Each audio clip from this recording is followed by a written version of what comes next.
సీతమ్మ వారికి రాముల వారికి జరిగినటువంటి సంవాదం గురించి మాట్లాడుతున్నాం. నువ్వు అడవికి రావద్దు అని రాముల వారు, నేను వచ్చి తీరుతాను, నేను మీతోటే ఉంటాను అని సీతమ్మ ఏకంగా వారిద్దరూ ఎంతో అన్యోన్యంతో ప్రేమతో పరస్పర గౌరవంతో ఒకరి అభిప్రాయాన్ని ఇంకోటి గౌరవించాలి. నాకే తెలుసు నేనేమిటి తెలుసు అనేటువంటి భావం లేకుండా నా అభిప్రాయం ఇది అని చెప్పాలి. పరుషంగా మాట్లాడకూడదు. కృష్ణ పరమాత్మ చెప్తారు ఆసూయ లక్షణాలు ఏమిటి అంటే, రాక్షసులు అంటే ఎవరు? రాక్షసుడు కులంతో సంబంధం లేదు. ఉత్తమమైనటువంటి బ్రాహ్మణ కులంలో పుట్టాడు రావణుడు, అసురుడు అయ్యాడు. రావణుడు కాస్త రావణ అసురుడు అయ్యాడు. కాబట్టి ఏదో ఈ కులంలో పుట్టిన వాళ్ళు రాక్షసులు కాదు అని చెప్పలేము మనం. అదే కులంలో పుట్టిన ప్రహ్లాదుడు భాగవతోత్తముడు అయ్యాడు. మొట్టమొదటి పేరు ఎవరికి వచ్చిందంటే, భాగవతోత్తముడి పేరు చెప్తే ప్రహ్లాద, నారద, పరాశర, సుట, అంబరీష, వ్యాస, అంబరీష, సుట, సౌనక అని వచ్చింది. మొట్టమొదటి ప్రహ్లాదుడు వచ్చాడు, నారదుల వారి కంటే ముందున్నాడు. అదే కులంలో పుట్టిన తండ్రి, సొంత తండ్రి హిరణ్యాక్షుడు రాక్షసుడు అయ్యాడు. అంటే ప్రవృత్తి బట్టే రాక్షసత్వం అనేది. కులం బట్టి గుణం బట్టి, కులం బట్టి కాదు గుణం బట్టే ఉంటుంది. కాబట్టి ఆ రకంగా చెప్పేది సీతమ్మ వారు. చెప్పిన తర్వాత లక్ష్మణస్వామి వారు వచ్చి కోరారు. స్వామివారి పాదాల మీద పడి నీ పాద సేవాభాగ్యం నాకు కలిగించవలసింది అని చెప్పారు. నేను నీతోటే వనానికి వెళ్ళడానికి తీసుకెళ్తున్నాను, నేనే నీతో వస్తాను. కాబట్టి ఈ చెప్పింది త్రిలోకాధిపత్యం కూడా నాకు అవసరం లేదు అని చెప్పి కూడా లక్ష్మణస్వామి గారు కూడా చెప్పారు. అప్పుడు ఈ రాములు వారు ఈ వశిష్ఠుడి కుమారుడైన సుమిత్రుడు అనేటటువంటి ఇతర బ్రాహ్మణోత్తములందరినీ పిలిచి ఉన్నవన్నీ కూడా అందరికీ దానం చేసేసారు, కానుకలుగా సమర్పణ చేసేసారు. చేసేసి త్రిజటుడు అనే ఒక బ్రాహ్మణోత్తముడు వచ్చాడు. ఇక్కడ అంటే ఇది వాల్మీకి రామాయణంలో ఉన్నటువంటి విషయాన్ని పండితులు కొంచెం వ్యాఖ్యానంలో చెప్పారు. అంటే భగవంతుడైనప్పటికీ కూడా పరిహాసానికి కూడా కొన్ని పనులు చేయకూడదు. అది రాముల వారు అతను వస్తే గోవులు కావాలంటే తీసుకోవాలి అంటే సరిపోయి ఉండేది. కొంచెం పరిహాసం చేసి ఈ దండం ఇచ్చి ఒక కర్ర ఇచ్చి ఈ కర్రను విసురు, అది ఎంత దూరం పడితే అంత దూరంలో ఉన్న గోవులను తీసుకెళ్ళిపోవాలి. అది ఎందుకది అంటే విమర్శిస్తున్నాను కాదు. సుగ్రీవుడు ఏం చేశాడు? రామా, నీ బలం నేను చూసుకోవాలి. ఇది ఇక్కడ అస్థిపంజరం ఉన్నది, ఈ అస్థిపంజరం వాడి రాక్షసుడి. ఆ రాక్షసుడిని వాలి అవలేడిగా సంహరించాడు. ఈ అస్థిపంజరాన్ని నువ్వు కొంత ఎంత దూరం చేయగలిగో వెయ్యి అని అడిగాడు. సుగ్రీవుడు స్థాయి అది రాముల వారిని అడగడానికి.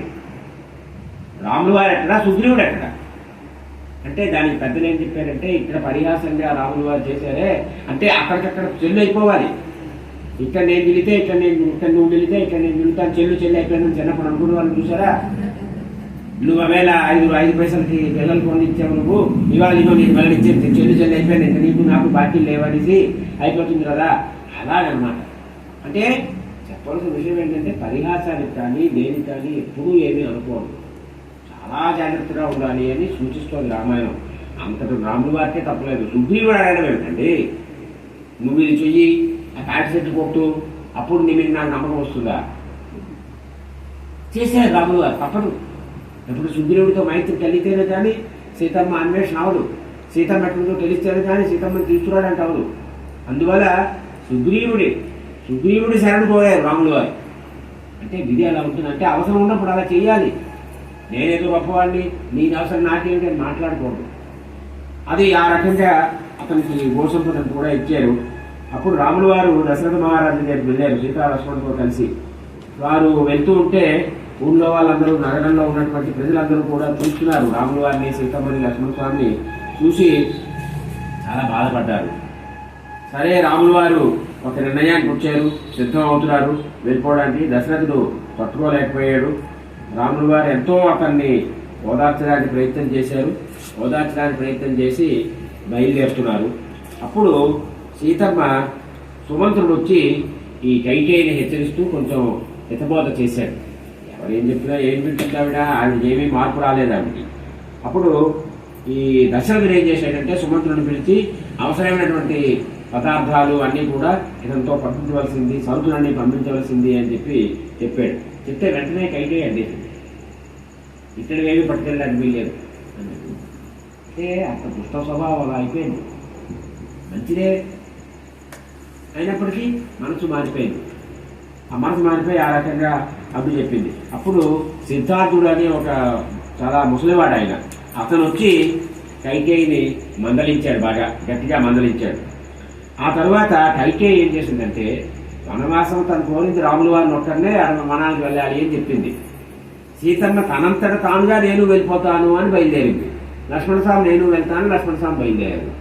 ఈవిడ కైకేయి ఏం చేసిందంటే ఈ నారచీరలు తెచ్చింది. నారచీరలు తెచ్చి రామలక్ష్మణులు ఇద్దరు కూడా నారచీరలు ధరించారు. సీతమ్మ కూడా ఇచ్చారు నారచీర.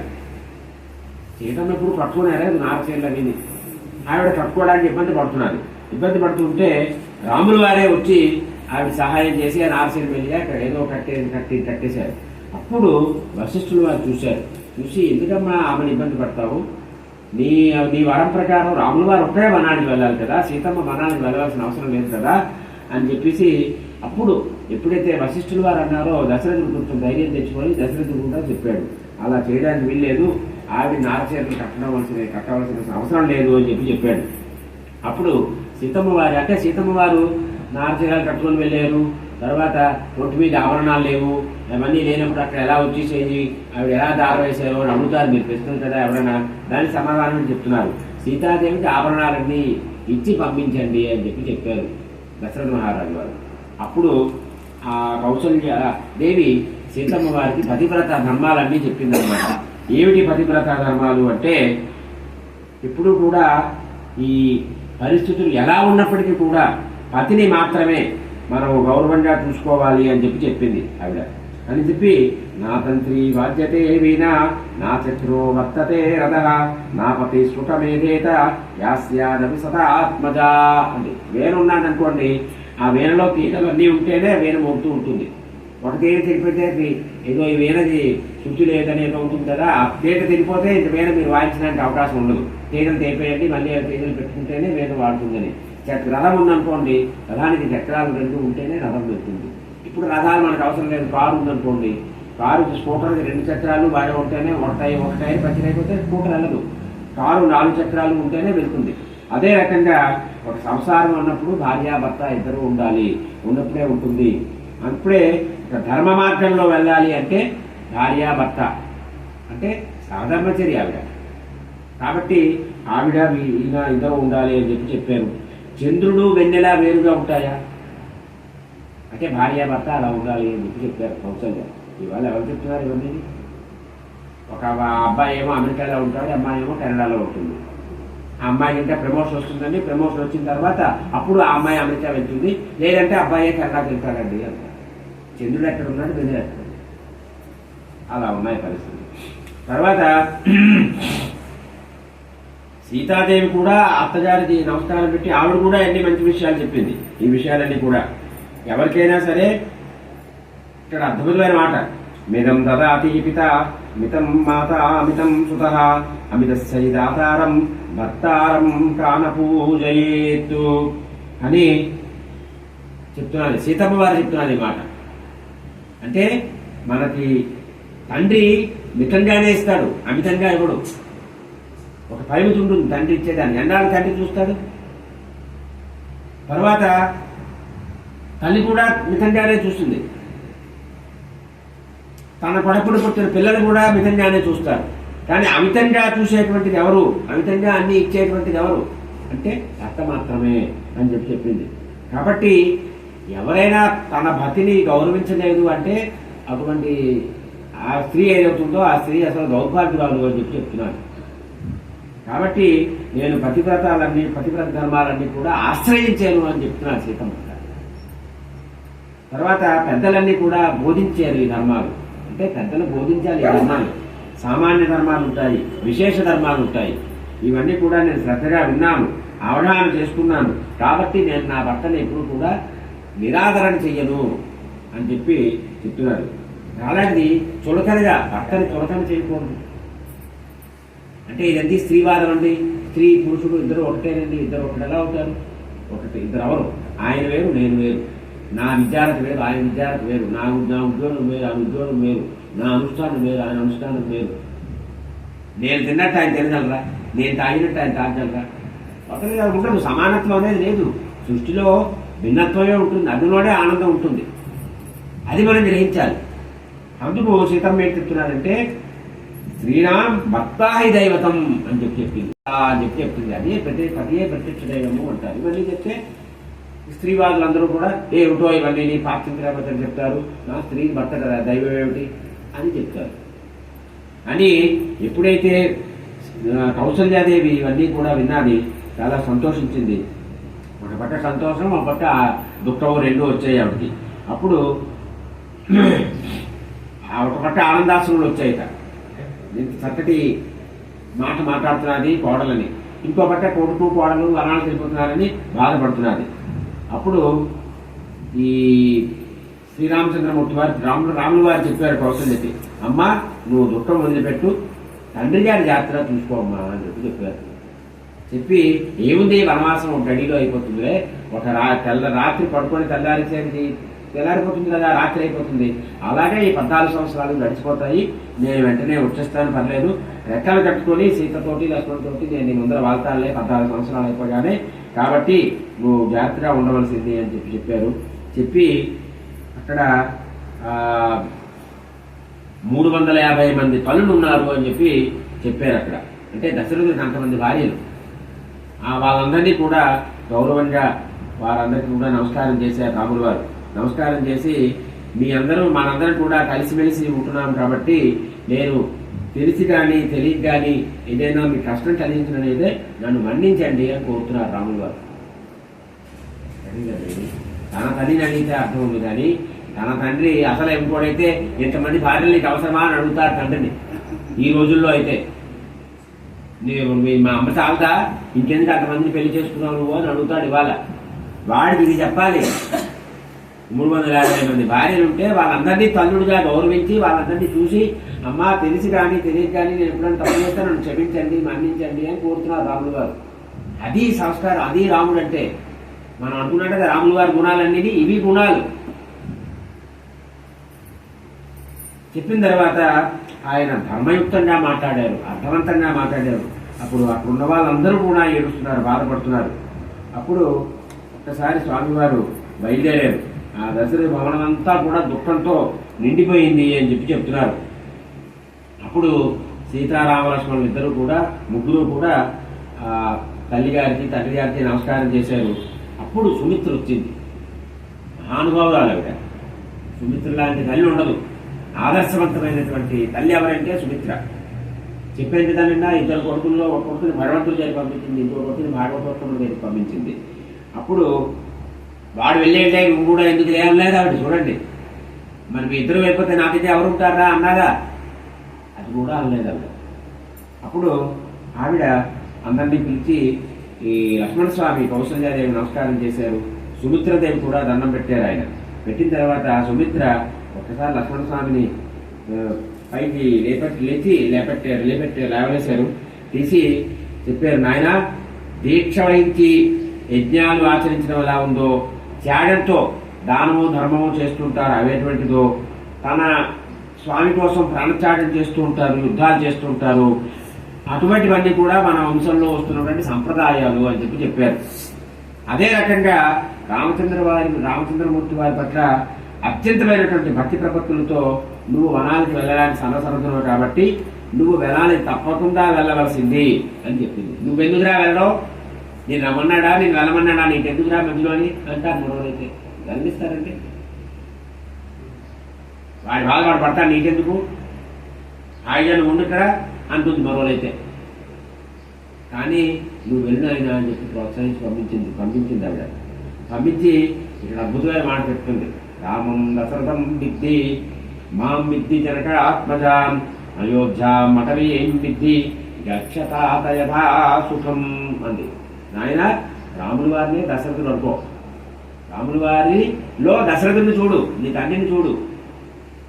మాం విద్ధి జనకాత్మజాం, సీతమ్మలో నన్ను చూడు, సీతమ్మని నన్నుగా భావించుకో. ఆ అడవిలో ఉంది కదా, అడవిలోకి వెళ్తున్నావు, ఆ అడవిని అయోధ్య అనుకో. సుఖంగా వెళ్ళిరా నాయన అని చెప్పి పంపించింది. అంటే ఏంటి చమత్కారం అంటే, ఇప్పుడు రాములు వారు సీతమ్మ వయస్సులో ఉన్నవారు, యవ్వనంలో ఉన్నారు, ఇంకా పెళ్ళి కొన్నాళ్ళే అయింది, వృద్ధులు కాదు. వారిద్దరూ అన్యోన్యంగా ఉన్నారు 14 ఏళ్ళు. మధ్యలో ఇతనేమిటి పానకంలో పుడకలాగా.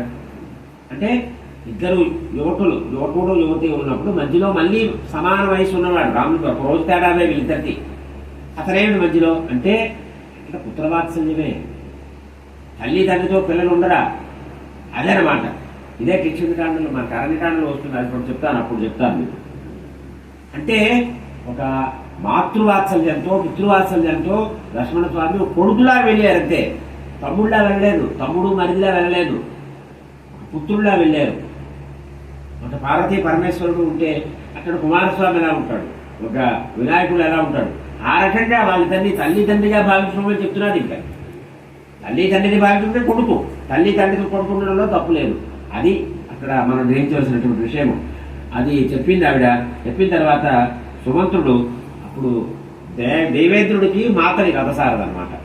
మన యుద్ధకాండలో కూడా మాతలు వస్తాడు, రాములు వారిని రథంలో కూర్చోబెట్టి యుద్ధం చేయించడానికి.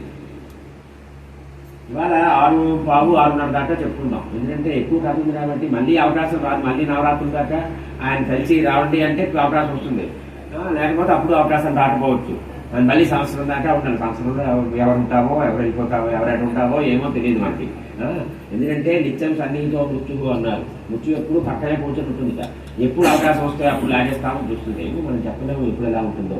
అంచేత ఒక గురువుగారు శిష్యుడు అడిగట, గురువుగారు ఏకాశి రేపు కొంత టైం వస్తుంది, తర్వాత రేపు అంత ఈ సమయం తర్వాత వస్తున్నది, ఎల్లుండి మళ్ళీ ఉన్నది ఏకాదశి, రేపు చేయమంటారా ఎల్లుండి చేయమంటారా అని అడిగట.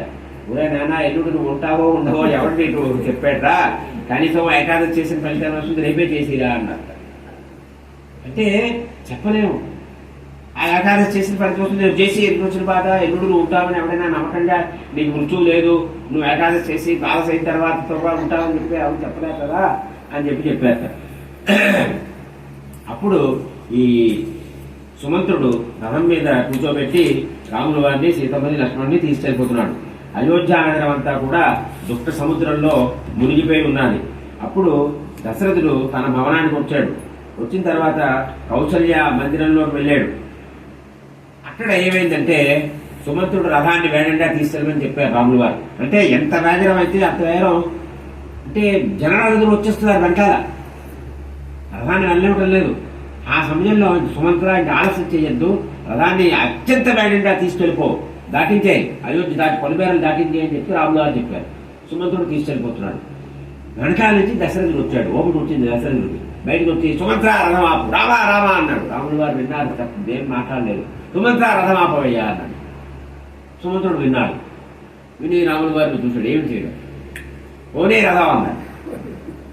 మీరు పోనీ రథం 14 ఏళ్ళ తర్వాత మీరు వస్తారు, నేను మళ్ళీ రేపు వస్తాను, ఏమయ్యా సుమంత్ర ఎదురు ఆపలేదంటే రాజుగారు ఏమి చెప్పేదాన్ని, వినబడలేదని చెప్పవయ్యా. అంటే అబద్ధం చెప్పచ్చా అండి? అబద్ధం కదా. సుమంత్రుడు విన్నాడు. రాములు గారు ఏం చెప్పారు, వెళ్ళలేదని చెప్పు, వినబడలేదు, రథం తప్పుల్లో నాకు వినబడలేదని చెప్పారు. తప్పు కదా, అది అబద్ధం ఆడటం. తండ్రి గారి కోసం అబద్ధం ఆడారు. అక్కడ ఆడితే ఏమవుతుంది, దశరథుడు వెళ్ళనివ్వడు. రాములు గారు తెలుసు ఏమవుతుంది అనేది. ఒకవేళ దశరథుడు నిర్యాణ సమయంలో రాములు గారు అనుకోండి, వదిలి వెళ్ళగలరా?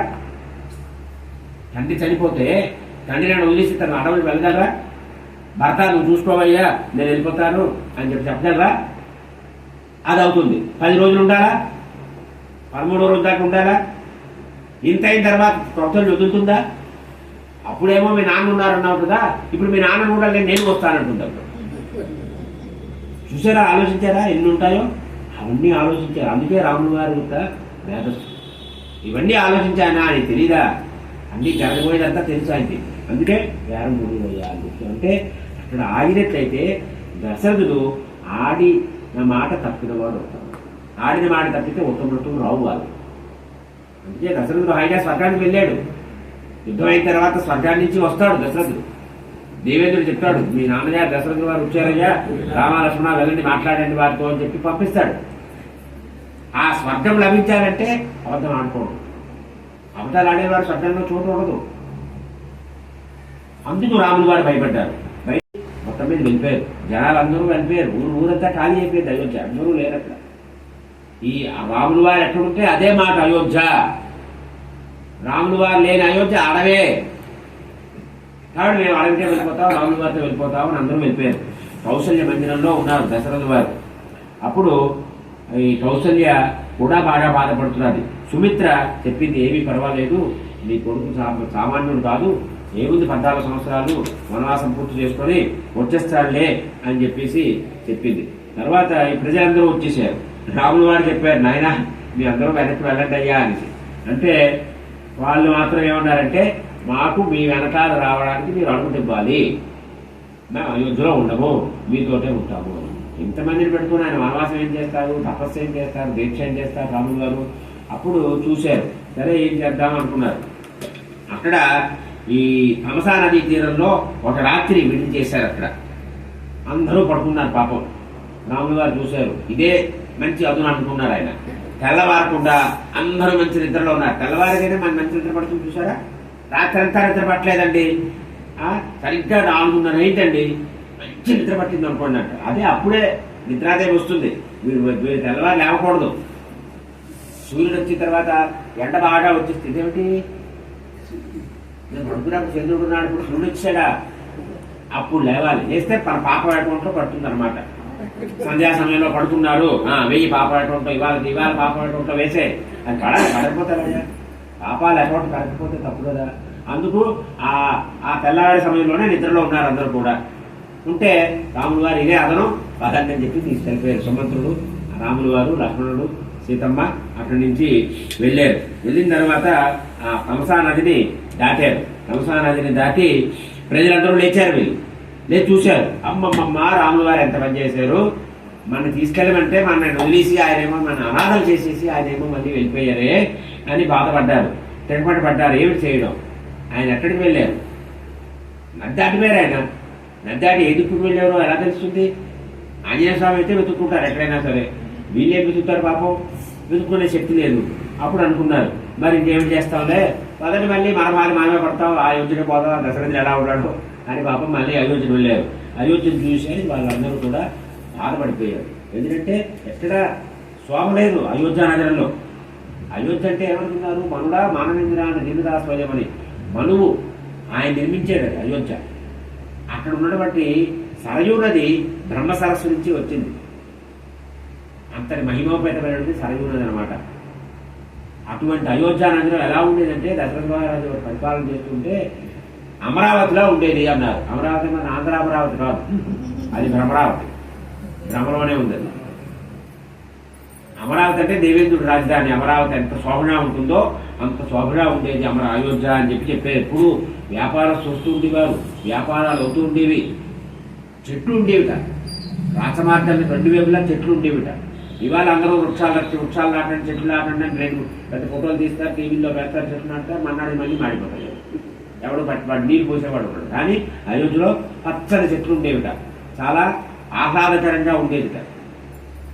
తడుపుతూ ఉండేవాట, రోడ్డు తడుపుతూ ఉండేవాట, అంటే ధూళి ఎగరకుండా ఉండడం కోసం. చూసారా ఎంత పక్కనబందీగా ఉండేదో. మంచి రక్షణ వ్యవస్థ ఉండేదిట. ఎవరు ఈగ లోపలికి వచ్చినా తెలిసిపోతుంది అనమాట వాళ్ళకి. అతని మంత్రులు మంచి అద్భుతమైనటువంటి మంత్రులు ఉండేవారు. పురోహితుడు, వశిష్ఠుడు, వామదేవుడు, జాబాలి, కాశ్యపుడు, కాత్యాయనుడు, విజయుడు, గౌతముడు, వీళ్ళందరూ మంత్రులు ఉండేవారు. వశిష్ఠుడు వారు పురోహితుడు. ఈ రకంగా ఉండేది. అప్పుడు అరే వీళ్ళు ఇంటికి వెళ్ళిపోయారు. ఇంటికి వెళ్ళిన తర్వాత ఇంట్లో వాళ్ళు ఊరుకోరు. ఏమయ్యా మడవడేనా, రాములు వారి వెనకాల వెళ్ళవయ్యా అంటే, రాములు వారిని అడగ చూసి వచ్చేసావా, ఇక్కడ ఏముందని వచ్చేసావు నువ్వు అని గట్టిగా తిట్టారు వాళ్ళందరూ కూడా. అని పాపం అందరూ కూడా రాములు వారు సీతమ్మ బలాలు తెలిపారే అనుకుంటున్నారు. అందరూ కూడా కైకేయిని దశరథుని తిట్టుకుంటున్నారట. అప్పుడు రాములు వారు సీతమ్మతో లక్ష్మణ స్వామితో కలిసి గోమతీ నదిని దాటారు. గోమతీ నదిని దాటి ఆవతల తీరానికి చేరుకున్నారు. అప్పుడు కోసల దేశం యొక్క పొలిమేరలు దాటారనమాట. చేరుకున్నారు. అప్పుడు ఒక్కసారి రాములు వారు అయోధ్యకు నమస్కారం చేశారు. రాములు వార్త ఊరు దాటి ఇప్పుడే కాదు, ఎప్పుడైనా ఊరు దాటి వెళ్తుంటే అక్కడ రథం ఆపేమని వార్త, రథం దిగేవార్త. అక్కడ గ్రామ దేవతలను ఉంటారు, మనది గ్రామ దేవతలు ఉంటారు. అక్కడ దిగి ఒక్కసారి పొలిమేరలో, గ్రామ దేవతలు ఎప్పుడు పొలిమేరలోనే ఉంటాయి వాళ్ళ దేవాలయాలు. ఇవాళ ఊర్లు పెరిగిపోయి గ్రామ దేవతలేమో వచ్చేసారు, మన వారాహి దేవత. అలాగే అక్కడ దిగి ఒక్కసారి పొలిమేరలు దిగి ఆ గ్రామ దేవతలందరికీ నమస్కారం పెట్టుకొని వారి ఆశీస్సులు తీసుకొని ఇంకా బయట ముందుకు వెళ్తూ ఉండేవాట. ఇక్కడ కూడా రాములు వారు అక్కడ ఆగి అయోధ్య నగరానికి నమస్కారం చేసి గంగా తీరంలో ఉన్నటువంటి శృంగిబేరపురం అనే ప్రాంతానికి వెళ్తున్నారు. అక్కడ గుహుడు ఉన్నాడు, నిషాదరాజు గుహుడు ఉన్నాడు. అక్కడ వారు ఆ రాత్రి అంతా కూడా అక్కడే ఉన్నారు. ఎప్పుడైతే రాముల వారిని, లక్ష్మణ స్వామిని, సీతమ్మని చూశాడో గుహుడు ఎంతో ఆనందం పడిపోయి అమ్మమ్మ నా ప్రభు రాముల వారు వచ్చారు అని సంతృష్టివంతుడో గుహుడు. రాముల వారి కులంతోటి, జాతితోటి, చదువుతోటి, సంపదతోటి, వీటితోటి సంబంధం లేదండి. వీడు ఏ కులం వాడు, వీడు ఏ జాతి వాడు అనే బాధ ఏమీ లేదానికి. ఆయన చెప్పారు కదా, రామా నీవాణ్ణి, హమ్ రామ్జీటే హై, రామ్జీ హమారే హై అంటే చాలు. ఆయన ఏమో అందరినీ ఆదరిస్తాడు. పశువులు, పక్షులు, మృగాలు, కీటకాలు అందరినీ ఆదరిస్తారు ఆయన. అక్కడికి వెళ్ళారు. వెళ్ళిన తర్వాత అక్కడ ఈ రాముల వారి కోసల దేశం పొలిమేరలన్నీ దాటారు, ప్రయాణం చేస్తున్నారు. అక్కడ త్రిపదఘామి అనేటువంటి గండ అనేది కనిపించింది. త్రిపదఘాటి మనం చెప్పుకున్నాం కదా, 3 లోకాలు, స్వర్గలోకం అంటే భూలోకం, పాతాళలోకం, త్రిపదఘ అంటారు గంగని. ఆ 3 లోకాల్లోని ప్రవహించేటువంటి గంగాదేవిని చూశారు ఒకసారి స్వామివారు. నిర్మలమైన జలంతో ఉందిట. మా కాశీ గంగ ఎలా ఉందో చూడండి, అట్లా నిర్మలంగా ఉందిట గంగమ్మ. ఆ గంగ ప్రవహిస్తున్నంత నాచు లేదుట, నిర్మలంగా ఉందిట. మహర్షులందరూ కూడా అక్కడే తపస్సులు అవి చేసుకుంటున్నారట. అప్పుడు ఆ గంగా సమీపంలో ఉన్నటువంటి ఋషుల ఆశ్రమాలు ఎన్నో ఉండేవిట. అక్కడ ఆ ఆశ్రమాలన్నీ చూస్తున్నారు స్వామివారు. అక్కడ స్నానం చేయడానికి అప్సరసలందరూ వచ్చారట. అంటే గంగా స్నానం చేయడానికి అప్సరసలు అక్కడ ఉన్న వాళ్ళందరూ కూడా ఇక్కడికి వచ్చి ఇక్కడ స్నానం చేస్తూ ఉండేవారట. దేవతలు, దానవులు, గంధర్వులు వీళ్ళందరూ కూడా అక్కడికి వచ్చి గంగా జలాల్లో స్నానాలు చేస్తున్నారట. అంటే ఏమంటే అప్పుడు చేశారు, ఇప్పుడు చేయరా? ఇప్పుడు చేస్తారు, ఇప్పుడు కూడా చేస్తారు. మనకు కనిపించరు వాళ్ళు. అందుకే మనం జాగ్రత్తగా ఉండాలి. ఆడికెళ్ళి చిన్న చిన్న చెడ్డీలు, నిక్కర్లు వేసుకుని స్నానాలు చేయకూడదు. పవిత్రంగా ఓ పంచి కట్టుకునో, లుంగి కట్టుకునో స్నానాలు చేయాలి. కానీ నిక్కర్లు కట్టుకొని బలీలు తోటి, టీషర్ట్ తోటి స్నానాలు చేయకూడదు. మనకు కనిపించకుండా ఎంతమంది మహనీయులు, సిద్ధపురుషులు, దేవతలు అక్కడ స్నానాలు చేస్తున్నారో మనకు తెలియదు. ఎవరు చూడలేదులే అనుకుంటాం మనం. అందుకే చేయకూడదు. వాళ్ళందరూ స్నానాలు చేస్తున్నారు. చాలా ఆ నదీ తీరంలో దేవతలందరూ కూడా విహరిస్తున్నారు. ఆ గంగా శబ్దాలు మాత్రం భయంగా ఉన్నాయి అని చెప్తున్నాడు.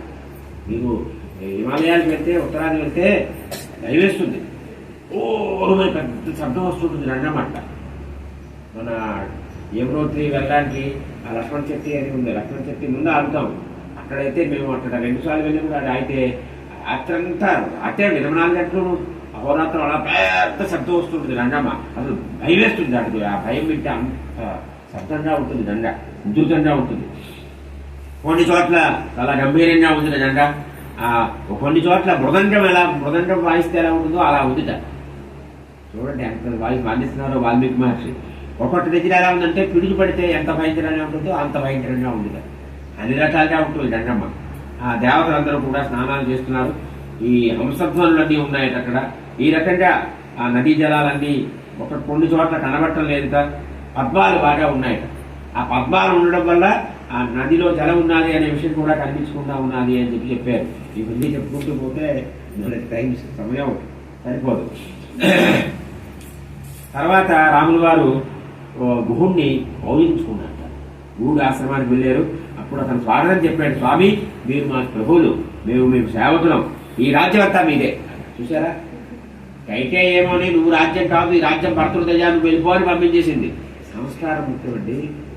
వీడు ఏమిటంటాడు, స్వామి ఈ రాజ్యం మీదే, మీరు మా ప్రభువులు, నేను మీ సేవకుడు అంటున్నాడు. మూడు ఎక్కడ సంస్కారం అవుతుంది చూసారా, ఎంత గొప్పవాడు అని చెప్పి ఈ రాజ్యాన్ని మీరు పరిపాలించుకోండి అంటున్నాడు. రాజ్యం ఇచ్చేసాడు. అది నేర్చుకోవాల్సిన విషయం. అంటే మన దగ్గర ఉండేవి మనం కాదు. నేను దీనికి ఇంత డొనేషన్ ఇచ్చానండి అనుకోవడం. నువ్వెవడు డొనేషన్ ఇవ్వడానికి? ఆయనదే, ఆయన ఇచ్చింది ఆయనకి ఇచ్చావు. ఆప్నే జో దియా హై వహీ ఆప్కో సమర్పణ కియా ప్రభు అని అంటాం మనం ఇప్పుడు కూడా. అది ఇక్కడ గూడు ఏంటంటే స్వామి ఈ రాజ్యం నాది కాదు, మీది, మీరు తీసుకోండి, మీరు పరిపాలించండి అని చెప్తున్నాడు. చెప్పి మీకు అన్ని ఏర్పాట్లు చేస్తున్నాను, పానకాలు, భోజ్యాలు, భక్ష్యాలు, అన్నాలు, అన్నం అని అనమాట, పాయసాలు, తాగేవి, చప్పరించేవి, మింగేవి, నాకేవి, ఇన్ని ఉంటాయన్నమాట. అదే పరమాత్మ చెప్తారు అహం వైశ్వాన రోగుత పారిణాం దేహమాశ్రిత పచామ్యన్నం చతుర్విధం. 4 మన ఎక్కడైనా విదేశాల్లో ఉండవు, మన భారతదేశంలోనే ఇటువంటి ఆహారము, ఇంత వివిధత ఉంటుంది ఆహారంలో, ఇన్ని రకాలుగా ఆహారాలు, ఇవన్నీ కూడా నేను ఏర్పాటు చేస్తున్నాను అని చెప్పి సిద్ధంగా ఉన్నాయి. చేసేటప్పుడే స్వామి ఏమిటి పెట్టబట్టారని అడగలేదు. ఇవాళ మనం టిఫిన్ చేస్తారా అని అడుగుతాం. ఎవరు చేస్తానని చెప్తాడండి. కొంచెం టీ తాగుతారా అంటే వద్దు ఇప్పుడే తాగి వచ్చామంటారు మొహమాటం పడి వాళ్ళు. అంటే ఇచ్చే ఉద్దేశం లేదు మనకి. ఇచ్చే ఉద్దేశం బట్టి టీ పెట్టమంటారా, కాఫీ పెట్టమంటారా, రాత్రి పలహారం చేసే వెళ్తారు కదా అంటారు. అంటే ఎవడంటాడు అంశుదాము పలహారం చేసే ఉదయం భోజనం చేసి కూడా వెళ్తాను అంటాడు ఎవడైనా? ఎవడు అండవు. నేర్చుకోవాలి ఇక్కడ అతిథి మర్యాద.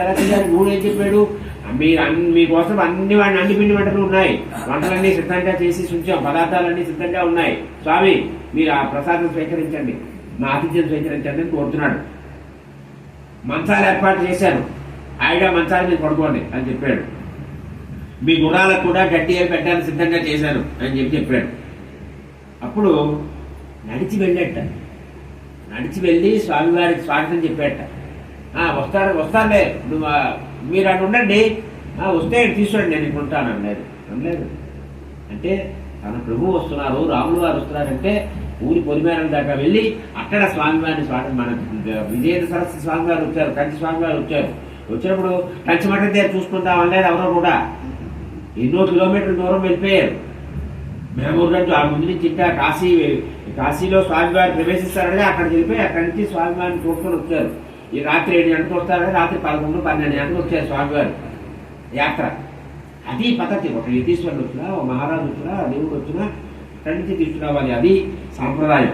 అప్పుడు రాములు వారు అన్నారు, నాయన నువ్వు ఇంత ఆదరంగా అభిమానంగా మమ్మల్ని చూసేవయ్యా, చాలా సంతోషంగా ఉందయ్యా అని చెప్పేసి ఒక్కసారి కౌగిలించుకున్నారు రాములు గారు. కౌగిలించుకొని నీ బంధువులు అందరూ క్షేమంగా ఉన్నారు కదా, సంతోషం నాయన అని చెప్పి, నీ సంపదలన్నీ బాగున్నాయా, నీ ప్రజలందరూ బాగున్నారా అని అడిగారు. నువ్వు ఇన్ని ఏర్పాటు చేసావు, చాలా సంతోషం, కానీ నేను ఎవరి దగ్గర ఏమీ తిన్నయ్యా, ఏమీ పుచ్చుకోనయ్యా అని చెప్పి చెప్తాను. ప్రభువులు కదా, వాళ్ళు ఒకరి దగ్గర ఏమీ పుచ్చుకోకూడదు, అది కొన్ని మర్యాదలు ఉంటాయి, అందువల్ల నేనేమీ పుచ్చుకోనయ్యా, ఏమీ నువ్వు బాధపడకు అని చెప్పారు. అది కాకుండా నేను ఇప్పుడు తాపస వేషంలో ఉన్నాను, పితృవాక్య పరిపాలనా ధర్మంలో ఉన్నాను కాబట్టి ఈ నారచీరలు, మృడ చర్మం ఇవన్నీ చేస్తున్నాయి, నేను కేవలం పలహారమే తింటాను, కానీ ఈ దద్దోజనాలు, చక్రపొండలు ఇవన్నీ నేను తిన్నయ్యా, నాకు ఇవేమి వద్దు, పాయసాలు అవి వద్దయ్యా అని చెప్పేశారు. అది చెప్పారు. చెప్పిన తర్వాత ఈ అశ్వానికి మాత్రం గ్రాసం ఏదైతే ఉందో ఆ ఏర్పాటు చెయ్యి అని చెప్పారు. అంజలా భావించిన సుమా అని చెప్పారంటే ఎంత అంటే చాలా పొలైట్ గా మాట్లాడటం అంటారు కదా, అంత సున్నితంగా మాట్లాడటం అనేది అది నేర్చుకోవాలి రాములు వారు. అంటే సమయానికి తగు మాటలాడలే అంటారు ఛాయరాజు. ఎందుకు అలా అన్నారంటే ఇవన్నీ చూస్తే మనకు అర్థాలు తెలుస్తాయి. దాని సమాధానం ఎందుకు సమయానికి తగు మాట్లాడుతుందంటే గుడి దగ్గర ఎవరిగా మాట్లాడతారండి, నేను ఏర్పాటు చేసుకుంటాను నువ్వేం చేయక్కర్లేదులే అనలేదు. నాయన నేను ఈ రకంలో ఉన్నాను, దీక్షలో ఉన్నాను కాబట్టి అవన్నీ తినుకోను, కందమూలాలే తింటాను, పర్వాలేదులే అని చెప్పారు. అని చెప్పి రాములు వారు ఈ నారచీరనే ఉత్తరీయంగా పెట్టుకున్నాక పెట్టుకొని సంధ్యావందనం చేశారు అని చెప్తున్నారు. సంధ్యావందనం అంటే ఏమిటండి అని అడుగుతారు కొంతమంది. సంధ్యావందనం అని ఉపనయనం అయిన వాళ్ళందరూ సంధ్యావందనం చెయ్యాలి. అది రాములు వారు వనంలోకి వెళ్ళినా ఎక్కడికి వెళ్ళినా సంధ్యావందనం ఎప్పుడు మానలేదు ఆయన. అంటే మీరు కూడా సంధ్యావందనం చెయ్యాలయ్యా అని చెప్పారు. అప్పుడు ఈ లక్ష్మణస్వామి రాముల వారికి పాద ప్రక్షాళన చేశారు. రాముల వారు ఆచమనం చేసి అక్కడ ఒక రాయి ఉంటే రాయి మీద కూర్చున్నారు. అప్పుడు అక్కడే ఆయన సంధ్యావందనం అయిన తర్వాత విశ్రమించారు అని చెప్పారు. లక్ష్మణస్వామి ఏమో ఆ చెట్టు ఉంటే ఆ చెట్టు దగ్గర నిలబడ్డారు అని చెప్పారు. ఈ రకంగా అప్పుడు నిషాదరాజు ఆ గుహుడు వచ్చాడు. గుహుడితో పాటు గుహుడి దగ్గర లక్ష్మణస్వామి అన్ని చాలా బాధపడుతూ మాట్లాడారు. అప్పుడు రాములు వారు చెప్పారు, నాయన నావ సిద్ధం చేయవలసింది అనేసి. అప్పుడు సుమంత్రుడు నచ్చజెప్పారు. రాములు వారు నచ్చజెప్పి, నాయన నువ్వు వెళ్ళవలసింది అని చెప్పారు. అయోధ్యకు పంపించేశారు. సందేశం చెప్పారు, చెప్పి సుమంత్రుడిని పంపించారు. ఈ సీతాదేవితో పాటుగా రాముల వారు లక్ష్మణ స్వామితోటి నావ ఎక్కారు. అప్పుడు అంటే మనం గంగా దర్శనం అయినప్పుడు ఏం చెయ్యాలి అది తెలుసుకోవాలి. సీతమ్మ దగ్గర నుంచి కూడా సీతమ్మ వారు ఆ గంగపడి పూజ చేశారు. పూజ చేసిన తర్వాత సూర్యోదయం అయిన వెంటనే బయలుదేరారు రాముల వారు. నాయన సూర్యోదయం అయిపోయింది కాబట్టి ఇది మేము బయలుదేరుతామయ్యా అని చెప్పారు. అని సుమంత్రుడిని పంపించిన తర్వాత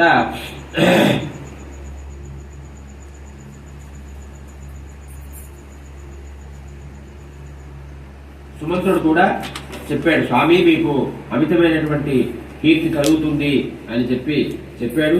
చెప్పిన తర్వాత వీరు బయలుదేరారు. ఇక్కడ సీతమ్మ వారు గంగమ్మని స్తుతి చేశారు. స్తుతి చేసిన తర్వాత ఆ గంగకి పూజాధికారాన్ని చేశారు. చేసిన తర్వాత గంగాని దాటారు. అప్పుడు చెప్తున్నారు, లక్ష్మణ స్వామితో చెప్పారు రాములు వారు, నాయన కౌశల్య ఒక్కటి అక్కడ ఉండిపోయింది, ఆమె ఆరోగ్యం ఎలా ఉందో ఏమిటో తెలియదు, నువ్వు వెనక్కి వెళ్ళిపో, నేను మీ వదిన ముందు వెళ్తాం, నువ్వు వెనక్కి వెళ్ళిపోయి మా అమ్మని కొంచెం జాగ్రత్త చూసుకో, మీ అమ్మని కూడా చూసుకోవయ్యా, నువ్వు వెళ్ళిపోవయ్యా అని చెప్పారు. చెప్తే లక్ష్మణ స్వామి అన్నారు, నేను వెళ్ళను, వదినమ్మ గారి సేవ చేసుకుంటాను, మీ సేవ చేసుకుంటాను, కానీ నేను వెళ్ళలేను సుమా అని రాముల వారికి నచ్చ చెప్పారు. నేను మీతోటే ఉంటాను, మీ సేవ చేసుకుంటాను అని చెప్పారు. అప్పుడు రాముల వారు సీతమ్మతో లక్ష్మణ స్వామితో కలిసి భరద్వాజ మహర్షి వారు మొట్టమొదటి ఆశ్రమం భరద్వాజ ఆశ్రమానికి వెళ్ళారు. అక్కడ భరద్వాజ మహర్షి వారు వీళ్ళకి అతిథి సత్కారాలన్నీ కూడా చేశారు. అప్పుడు రాముల వారు అడిగారు, అన్నీ నాకు తెలుసు, నేను ఎవరిని అడగక్కర్లేదు, నాకు తెలియదేంటి, నాకు అన్నీ తెలుసు అనుకుంటాం మనం. ఎవరిని పెద్దవాళ్ళని అడగక్కర్లేదు, ఓ గురువుని అడగక్కర్లేదు, లేదో స్వామీజీని అడగక్కర్లేదు, లేదు మహనీయులు ఎవరైనా అడగక్కర్లేదు అనుకుంటాం. మనం సొంతంగా నిర్ణయం తీసుకుంటాం. రాముల వారు ఎప్పుడూ సొంత నిర్ణయాలు తీసుకోలేదు. ఎక్కడుండాలో ఆయన తెలియదండి, ఆయన చూసుకోలేరా? భరద్వాజ మహర్షిని అడిగారు, స్వామి ఎక్కడ ఉండమంటారు, వనవాసకి ఎక్కడ చేయమంటారని.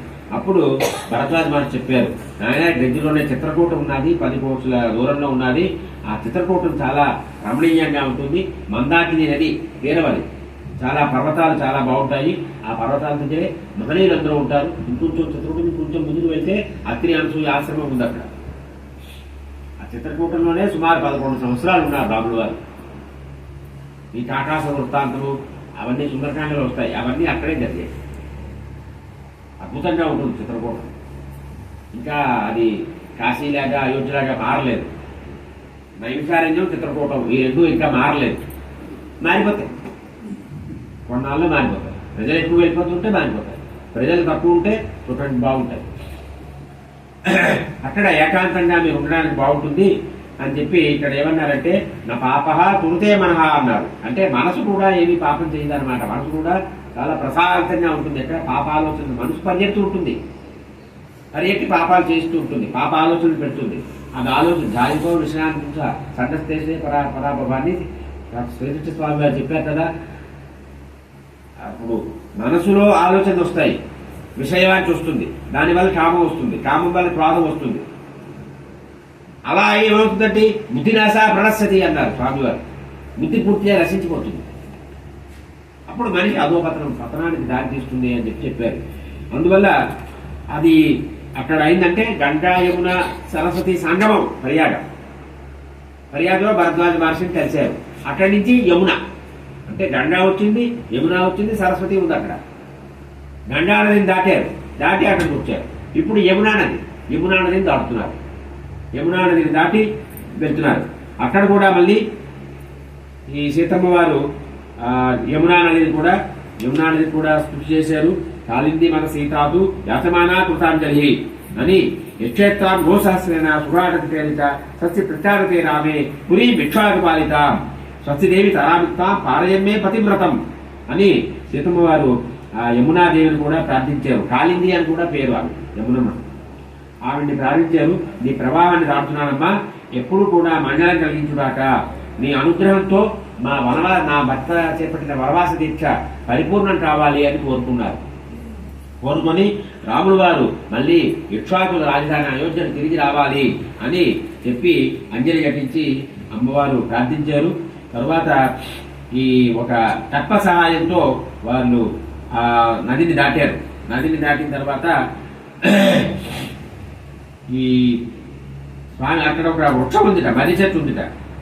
చూడండి, ఓ మర్రి చెట్టు ఉంటే ఆ మర్రి చెట్టు కూడా ప్రార్థన చేస్తున్నారు సీతమ్మ వారు. నమస్తేస్తు మహావృక్ష హారయేన్మే పతివ్రతం కౌసల్యాం పశ్యేయం సుమిత్రాం యశస్విని సీతాంజలి కృత్వా పరిరక్షత్ వనస్పతిం అని చెప్పారు. అంటే ఓ వృక్షమా నీకు నమస్కారము అని చెప్పారు. అంటే వృక్షానికి కూడా నమస్కారం పెట్టే సంస్కారం మనది.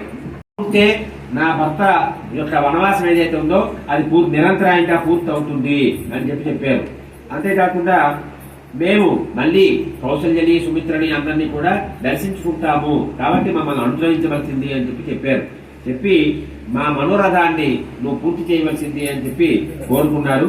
కోరుకొని ముందుకు వెళ్ళారు. అప్పుడు చిత్రకూటంలో లక్ష్మణస్వామి వారు కుటీరాన్ని నిర్మించారు. కుటీరం నిర్మించిన తర్వాత వాస్తు పూజ చేశారు అని చెప్పారు. అంటే రాములు వారు, లక్ష్మణ నేను దేవుడు కదా, మనకి వాస్తులు పూజలు ఎందుకయ్యా, ఇవన్నీ అక్కర్లేదు అనలేదు.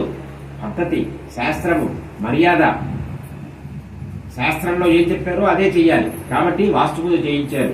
వాస్తు పూజ చేశారు. వాస్తు పూజ చేసిన తర్వాతే గృహప్రవేశం చేశారు. ఆ ఆశ్రమంలోకి ప్రవేశం చేశారు.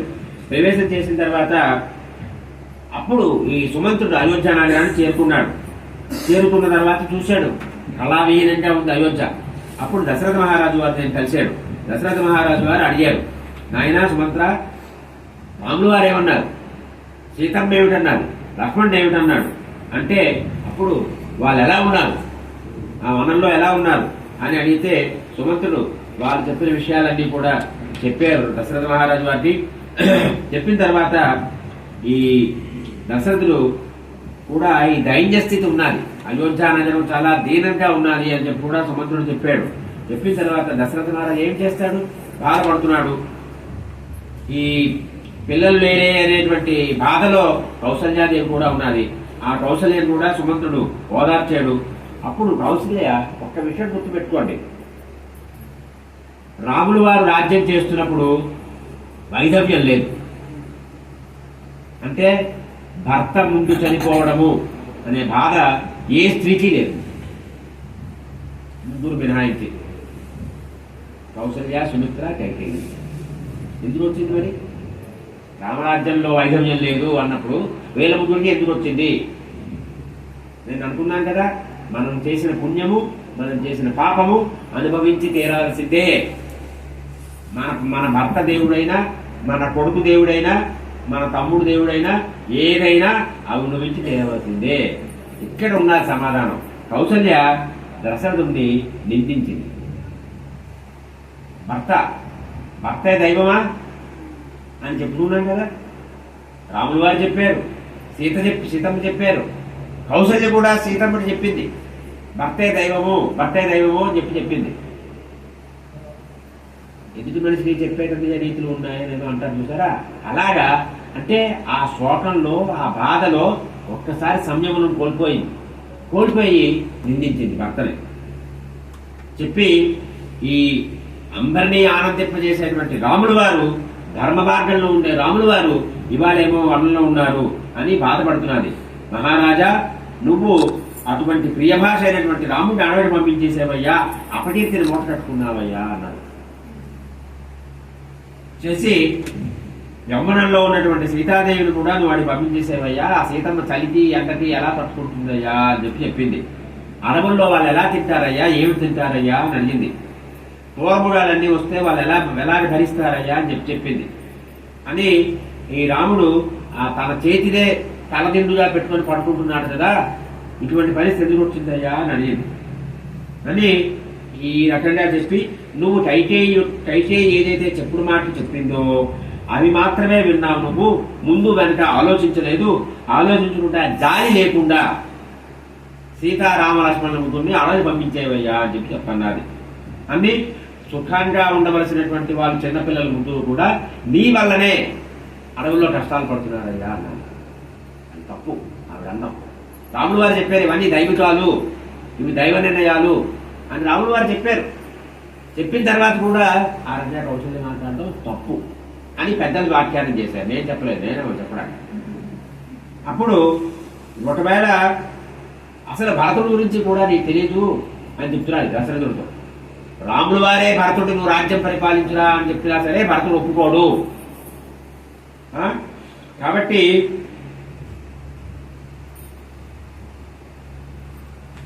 అదే తర్వాత ఏమో అన్ని ఉదాహరణలు చెప్పి ఈ కౌశల రాజ్యాన్ని దిక్కులేని రాజ్యం చేసేసావు నువ్వు అని చెప్పింది.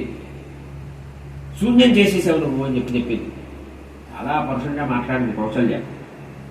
కాబట్టి ఒక్క కైకేయి మాత్రమే ఇవాళ సంతోషంగా ఉంది, మిగిలిన వాళ్ళు ఎవ్వరూ సంతోషంగా లేరయ్యా అని చెప్పింది. చాలా దారుణంగా మాట్లాడితే దశరథ మహారాజు ఏమి చేయలేకపోయాడు. రామా రామా రామా అనుకుంటూ క్రోధకు పడిపోయాడు. అసలే నేనంటే ఉన్నాడు. అటువంటి వాడు ఏదో ముచ్చటించి చెప్పాలి, ఆయన కొంచెం ధైర్యం చెప్పాలి. ఏమి లేదు వచ్చేస్తాడు రాముల వారు, నువ్వు ధైర్యంగా ఉండు మహారాజా అని చెప్పాలి. కానీ ఈ రకంగా మాట్లాడితే మరింత బాధపడిపోయాడు పాపం ఆయన. అప్పుడు దశరథుడు చాలా బాధపడ్డాడు. అప్పుడు ఆ తర్వాత పశ్చాత్తాపడి చూసారా, ఎప్పుడైతే దశరథుడు స్ఫురత పడిపోయాడో అప్పుడు అయ్యో నేను పొరపాటు చేశాను అని పశ్చాత్తాపం. అయిన తర్వాత మాట వచ్చిన తర్వాత కాలు జారితే వస్తుంది, నోరు జారితే రాదు.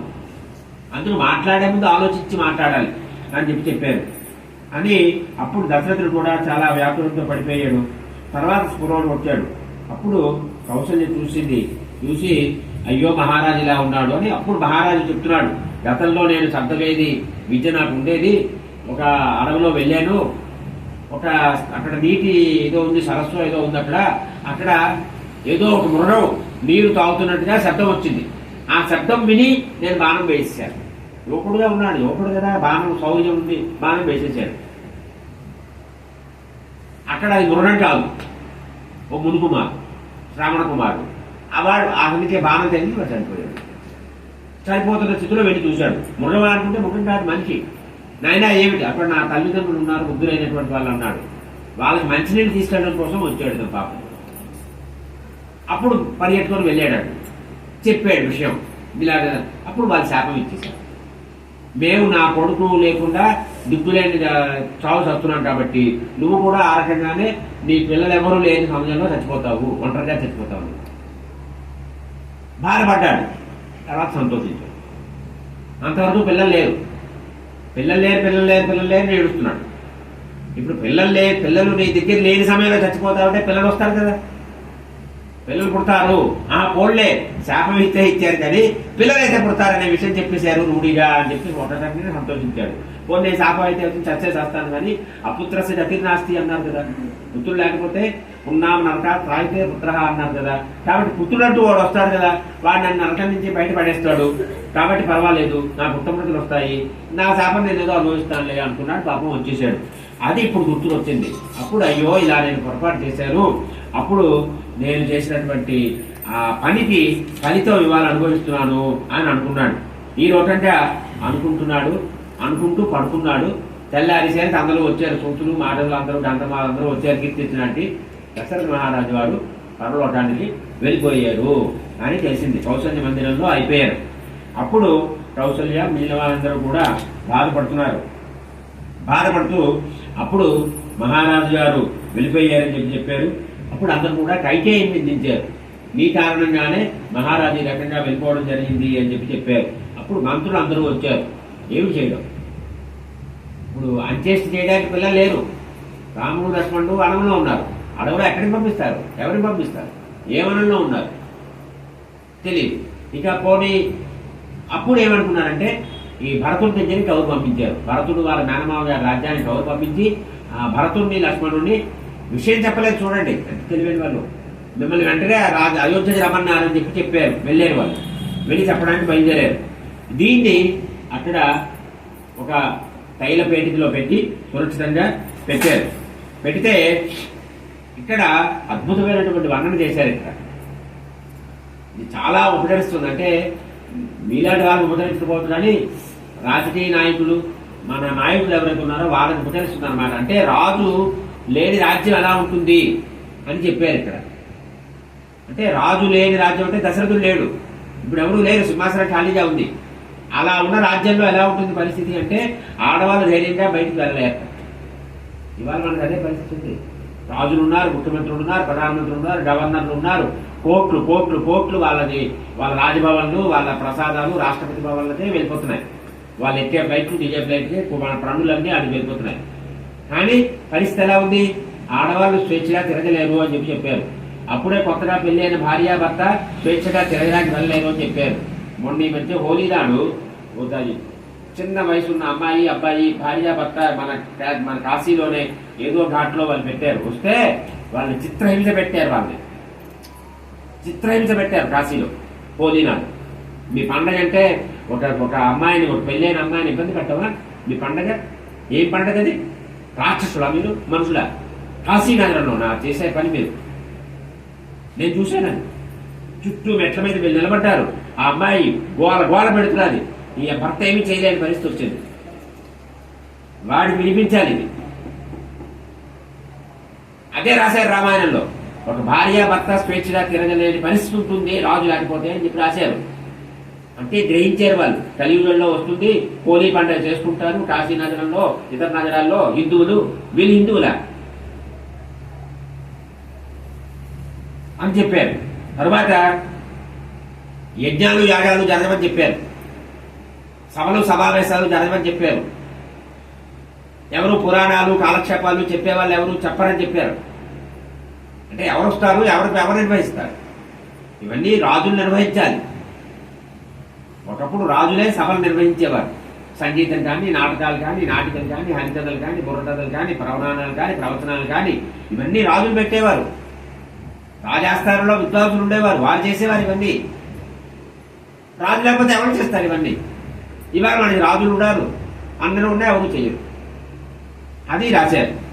తర్వాత ఈ అల్లకల్లోలం పెరిగిపోతుందని చెప్పారు. ఉద్యానవనాలు ఉండవని చెప్పారు. తర్వాత సత్రములు, మందిరాలు ఏమి ఉన్నాయో అవి నిర్మించడానికి కూడా ఎవరు ముందుకు రారని చెప్పారు. కూడా యజ్ఞాలు జరిగినా వెళ్ళరు అన్నారు. ఎందుకంటే వాళ్ళు సరిగ్గా దక్షిణలు ఇవ్వరు అని చెప్పారు. తర్వాత వ్యాపారస్తులు అందరూ కూడా చాలా ఇబ్బందులు పడతారు అన్నారు. ఇవాళ వ్యాపారస్తులకు అదే సమస్య. ఏవో దాడులు చేస్తుంటారు డబ్బుల కోసం. అదే రాశారు ఇక్కడ. అంటే కలియుగంలో ఏం జరగబోతుందో భారతదేశంలో అవన్నీ రాశారు ఇక్కడ. నాకు ఎవరైనా ప్రధానమంత్రి ముఖ్యమంత్రి అవకాశం ఇస్తే ఇది ఒక్కటి చెప్పి వస్తా అర్థం చేసుకోవాలి. ఇది రామాయణంలో రాసేట ఆయన, మీరు ఇవన్నీ తెలుసుకోండి. ఇవన్నీ కూడా మీలో ఈ దోషాలు ఉండకుండా మీరు పరిపాలన చేయండి అని చెప్పాలి. వాళ్ళకి తెలీదు, వాళ్ళకేం తెలుసు? అప్పుడు ఈ దేశ వాతావరణం కూడా కలుషితం అయిపోతుంది అని చెప్పారు. చివరికి ఏమి చెప్పారంటే దేవుడికి నైవేద్యానికి సరైనటువంటి నైవేద్యం కూడా ఇవ్వలేని పరిస్థితి వస్తుంది అన్నారు. అంటే శ్రీశైలంలో దేవుడికి ప్రసాదం ఇచ్చేవాళ్ళు ఎవరంటే ఆవిడ ఎవరైతే ఏది చేయకూడదు చేస్తున్నారో వాళ్ళు ఇస్తున్నారు.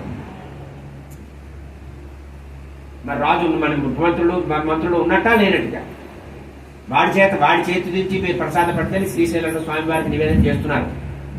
ఇచ్చేవాడి సిగ్గు లేదు, ఇప్పించేవాడి సిగ్గు లేదు, వాడికి ఎవరికో ముస్లిం వాడికి కాంట్రాక్ట్ ఇచ్చిన వాళ్ళకి సిగ్గు లేదు. అడిగేవాడు ఎవరు లేడు. అడిగారు అక్కడైనా 3 కోట్లు 4 కోట్లు 5 కోట్లు జనాభా ఆంధ్రాలో ఉన్నారు. అందులో హిందువులు ఉన్నారు. ఒక్క హిందువు అడిగాడా? నాకు పెన్షన్ ఇవ్వండి, అది ఇవ్వండి, ఇది ఇవ్వండి అని అడుగుతాడు. కానీ నా శ్రీశైలం దేవాలయంలో హిందువులే ప్రసాదం ఇవ్వాలి, హిందువుల దుకాణంలోనే ప్రసాదాలు తయారవ్వాలి, హిందువులే ప్రసాదం తయారు చేయాలని ఒక్కడు అడుగుతున్నాడా? అక్కర్లేదు వాళ్ళకి అక్కర్లేదు. వాళ్ళ పిల్లలకి వీసాలు కావాలి, వాళ్ళకేమో వీళ్ళకి గ్రీన్ కార్డులు కావాలి, అవి కావాలి. కానీ దేవుడు అక్కర్లేదు వాళ్ళకి. దేవుడితో వ్యాపారం చేస్తున్నాం. తర్వాత ఈ సమస్త ప్రాణులకి కూడా ఈ రక్షణ కల్పించేటువంటి వాడు రాజు అని చెప్పారు. ఎక్కడ రక్షణ ఉంది? అలాగే దేశ ప్రజలందరూ కూడా సత్య ప్రవర్తన ఉండాలి, ధర్మ మార్గంలో ఉండాలి అంటే రాజు బాధ్యత తీసుకోవాలి అని చెప్పారు. ఈ రకంగా ఎన్నో విషయాలు చెప్పారు. తర్వాత వీళ్ళు వెళ్ళారు. అదే సమయానికి మనకి రామాయణంలో అన్ని శాస్త్రాలు ఉన్నాయి. వాస్తు శాస్త్రం ఉంది, సాముద్రిక శాస్త్రం ఉంది, అది సుందరకాండలో వస్తుంది, ఆంజనేయ స్వామి గారు చెప్తారు. తర్వాత జ్యోతిష్ శాస్త్రం ఉంది, స్వప్న శాస్త్రం ఉంది. ఈ స్వప్న శాస్త్రం ఏమిటంటే ఇక్కడ ముందు దశరథుడి స్వప్నాలు వచ్చాయి. ఏదో ఆపద వస్తుంది అని. ఇప్పుడు ఇక్కడ భరతుడిది దుస్వప్నం వచ్చింది. అప్పుడు భరతుడు అనుకున్నాడు ఏదో అవుతున్నది, ఎవరితో, రాముడితో దశరథుడితో ఏదో ఆపద వస్తున్నది. ఆపద వచ్చింది. తెల్లారితే పట్టాభిషేకం రాముడు వారు వనానికి వెళ్ళిపోయారు సీతమ్మతో. దశరథుడు ఉత్తరలోకానికి వెళ్ళిపోయాడు. అప్పుడు ఏదో అవుతుంది అనుకున్నాడు. దూతలు వెళ్ళారు, మిమ్మల్ని అయోధ్య రమ్మన్నారు అన్నారు. అయోధ్యని భరతుడు బయలుదేరాడు, వెళ్ళాడు. ఎప్పుడైతే నగరంలో ప్రవేశించాడో తనకు తెలిసిపోయింది ఏదో అయింది అని. అప్పుడు కైకేయి దగ్గరికి వెళ్ళాడు. కైకేయి చావు కబురు చల్లగా చెప్పింది. అమ్మా నాన్నగారే అందరూ ఎలా వెళ్ళిపోతారో మీ నాన్న కూడా అలాగే వెళ్ళిపోయారయ్యా అని యథాలాపంగా చెప్పింది. వెళ్ళిపోయారయ్యా అని. అయ్యో రాములు వారు, రాములు వారు వనాలకు వెళ్ళిపోయారయ్యా అని. అదేంటి రాములు వనవారికి వెళ్ళిపోయాడా?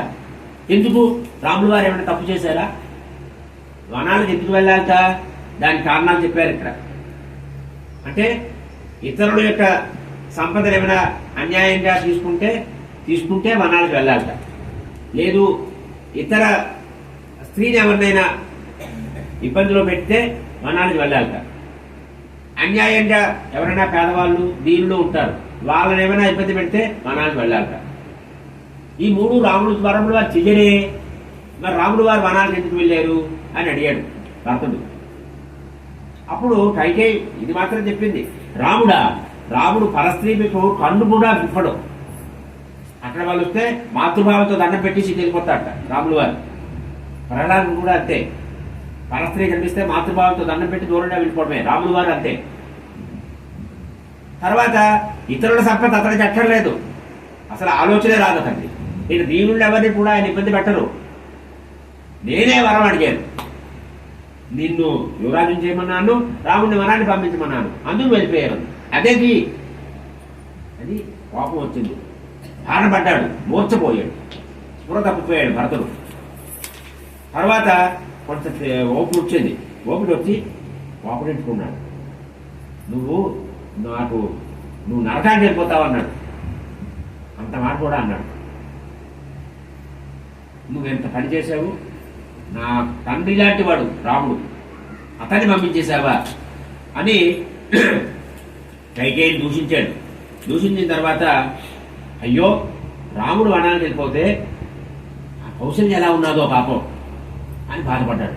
బాధపడి పరిగెట్టాడు. కౌశల్య మందిరాన్ని, అప్పుడు మందిరాలు చాలా దూరం ఉంటాయి. అవి ఏదో పట్టపట్ట ఈ గదిలో వీళ్ళు ఆ గదిలో వాళ్ళు కాదు. అంటే రాములు వారు తన మందిరం నుంచి దశరథ మందిరానికి రథం మీద వచ్చేట. అంటే ఎంత దూరం ఉంటుందో ఆలోచించండి.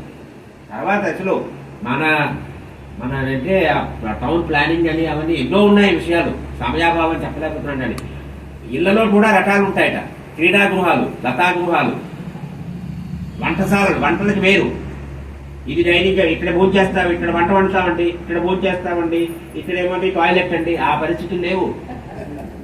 వంటలు ఒక బిల్డింగ్ వంటలు, ఇంకో బిల్డింగ్ లో భోజనాలు, ఇంకో బిల్డింగ్ పడుకోవడానికి.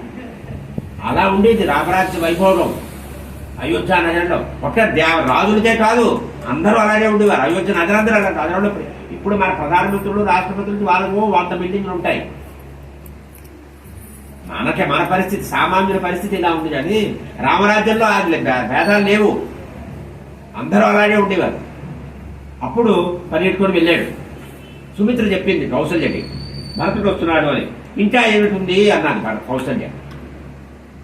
రాముడు అయిపోయాడు, హాయిగా రాజ్యం తీసుకోవచ్చు, వాళ్ళ అమరాజ్యం ఇచ్చింది కదా, ఇంకా ఏమిటి కావాలి, నన్ను కూడా పంపించేస్తాడా? అప్పుడు భరతుడు పరిగెట్టుకుంటూ వెళ్ళాడు. అంటే భగవంతుడు నమ్ముకున్నప్పటికీ కూడా అనుమానిస్తారు. ఆ అనుమానమే చెప్పింది ఆవిడ. అప్పుడు చెప్పింది, ఈ అగ్నివస్త్రం తీసుకొని నేను కూడా వెళ్ళిపోతాను అడవికి. ఇప్పుడు భర్త కూడా లేడు కదా. ఇన్నాళ్ళు రాముడు వారు ఏం చెప్పారు, తండ్రిని చూసుకో అని చెప్పారు. తండ్రి కూడా వెళ్ళిపోయారయ్యా, నేను వచ్చేసారు, ఆరోగ్యంగా వెళ్ళిపోతానులే అని వచ్చాడు భరతుడు.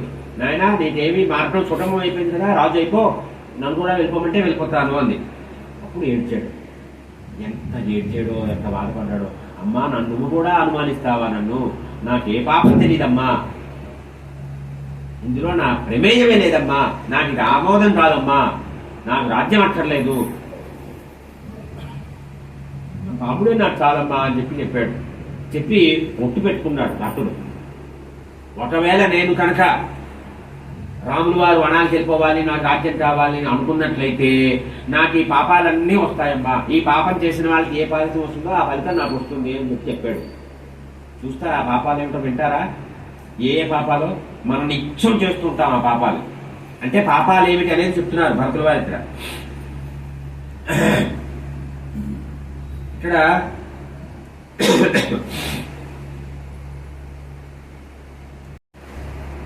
ఆ రాజు మన ప్రజలందరినీ కూడా కన్నబిడ్డల్లా పరిపాలిస్తూ ఉంటాడు. ఈ ప్రజలు రాజద్రోహం చేస్తూ ఉంటారు. మన భారతదేశంలో ఎక్కువ మంది ఉన్నారు అక్కడ, మొదటి నుంచి వాళ్ళే ఉన్నారు. స్వాతంత్రోద్యమంలో కూడా వాళ్ళే చేశారు. మన స్వాతంత్ర వీరులందరినీ చంపింది మన వాళ్ళే. చంద్రశేఖర్ ఆజాద్ అని మహానుభావుడు, ప్రయాగలో చిన్న వయసు, అందరినీ ఇచ్చేస్తుండేవాడు. ఓ పార్కులో ఉన్నాడు అప్పుడు, నేను చూశాను ఆ పార్కు, చంద్రశేఖర్ ఆజాద్ పార్క్. అంటే దేశభక్తి కూడా ఉండాలి మనం, అందుకు చెప్తున్నాను. ఆ పార్కులో అతను ఉన్నాడు అనే విషయం మన వాళ్ళే వెళ్ళి బ్రిటిష్ వాళ్ళ పోలీసులు చెప్పేశారు. బ్రిటిష్ పోలీసులు వచ్చి చుట్టుముట్టేశారు అతన్ని. అతను పోరాడాడు. అతని దగ్గర ఉన్న గుళ్ళన్నీ అయిపోయాయి. ఒకే గుండు మిగిలిపోయింది. ఏమిటి చేయాలి ఆలోచించాడు. అతని పేరే ఆజాద్. ఆజాద్ అంటే స్వాతంత్రం. చంద్రశేఖర్ ఆజాద్ కోర్టులో చెప్పాడు, నా పేరు ఆజాద్ అని చెప్పాడు. అప్పుడు చూశాడు ఏమి చెయ్యాలి.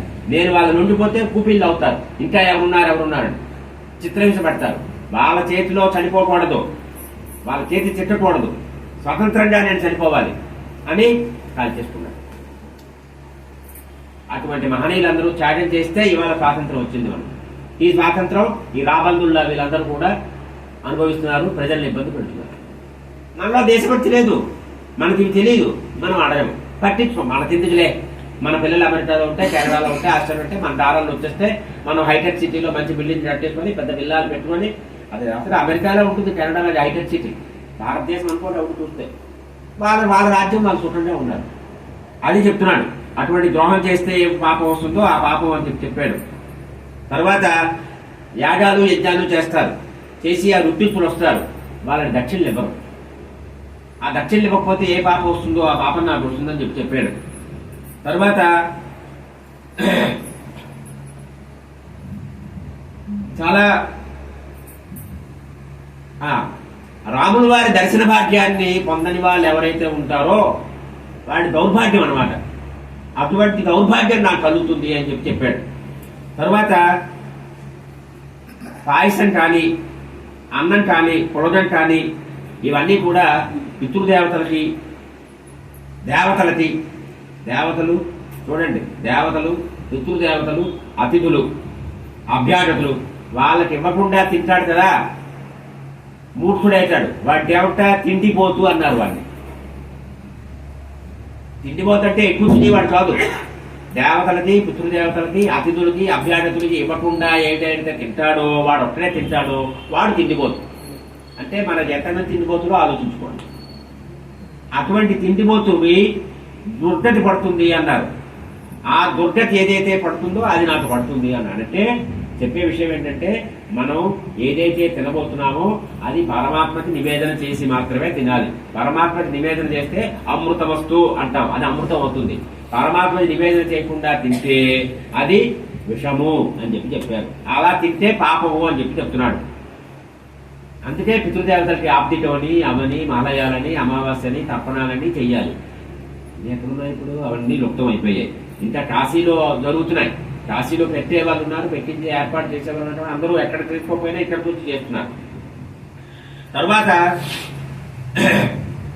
ఇంట్లో భార్య పిల్లలు అన్నమో రామచంద్ర అని ఉంటారట.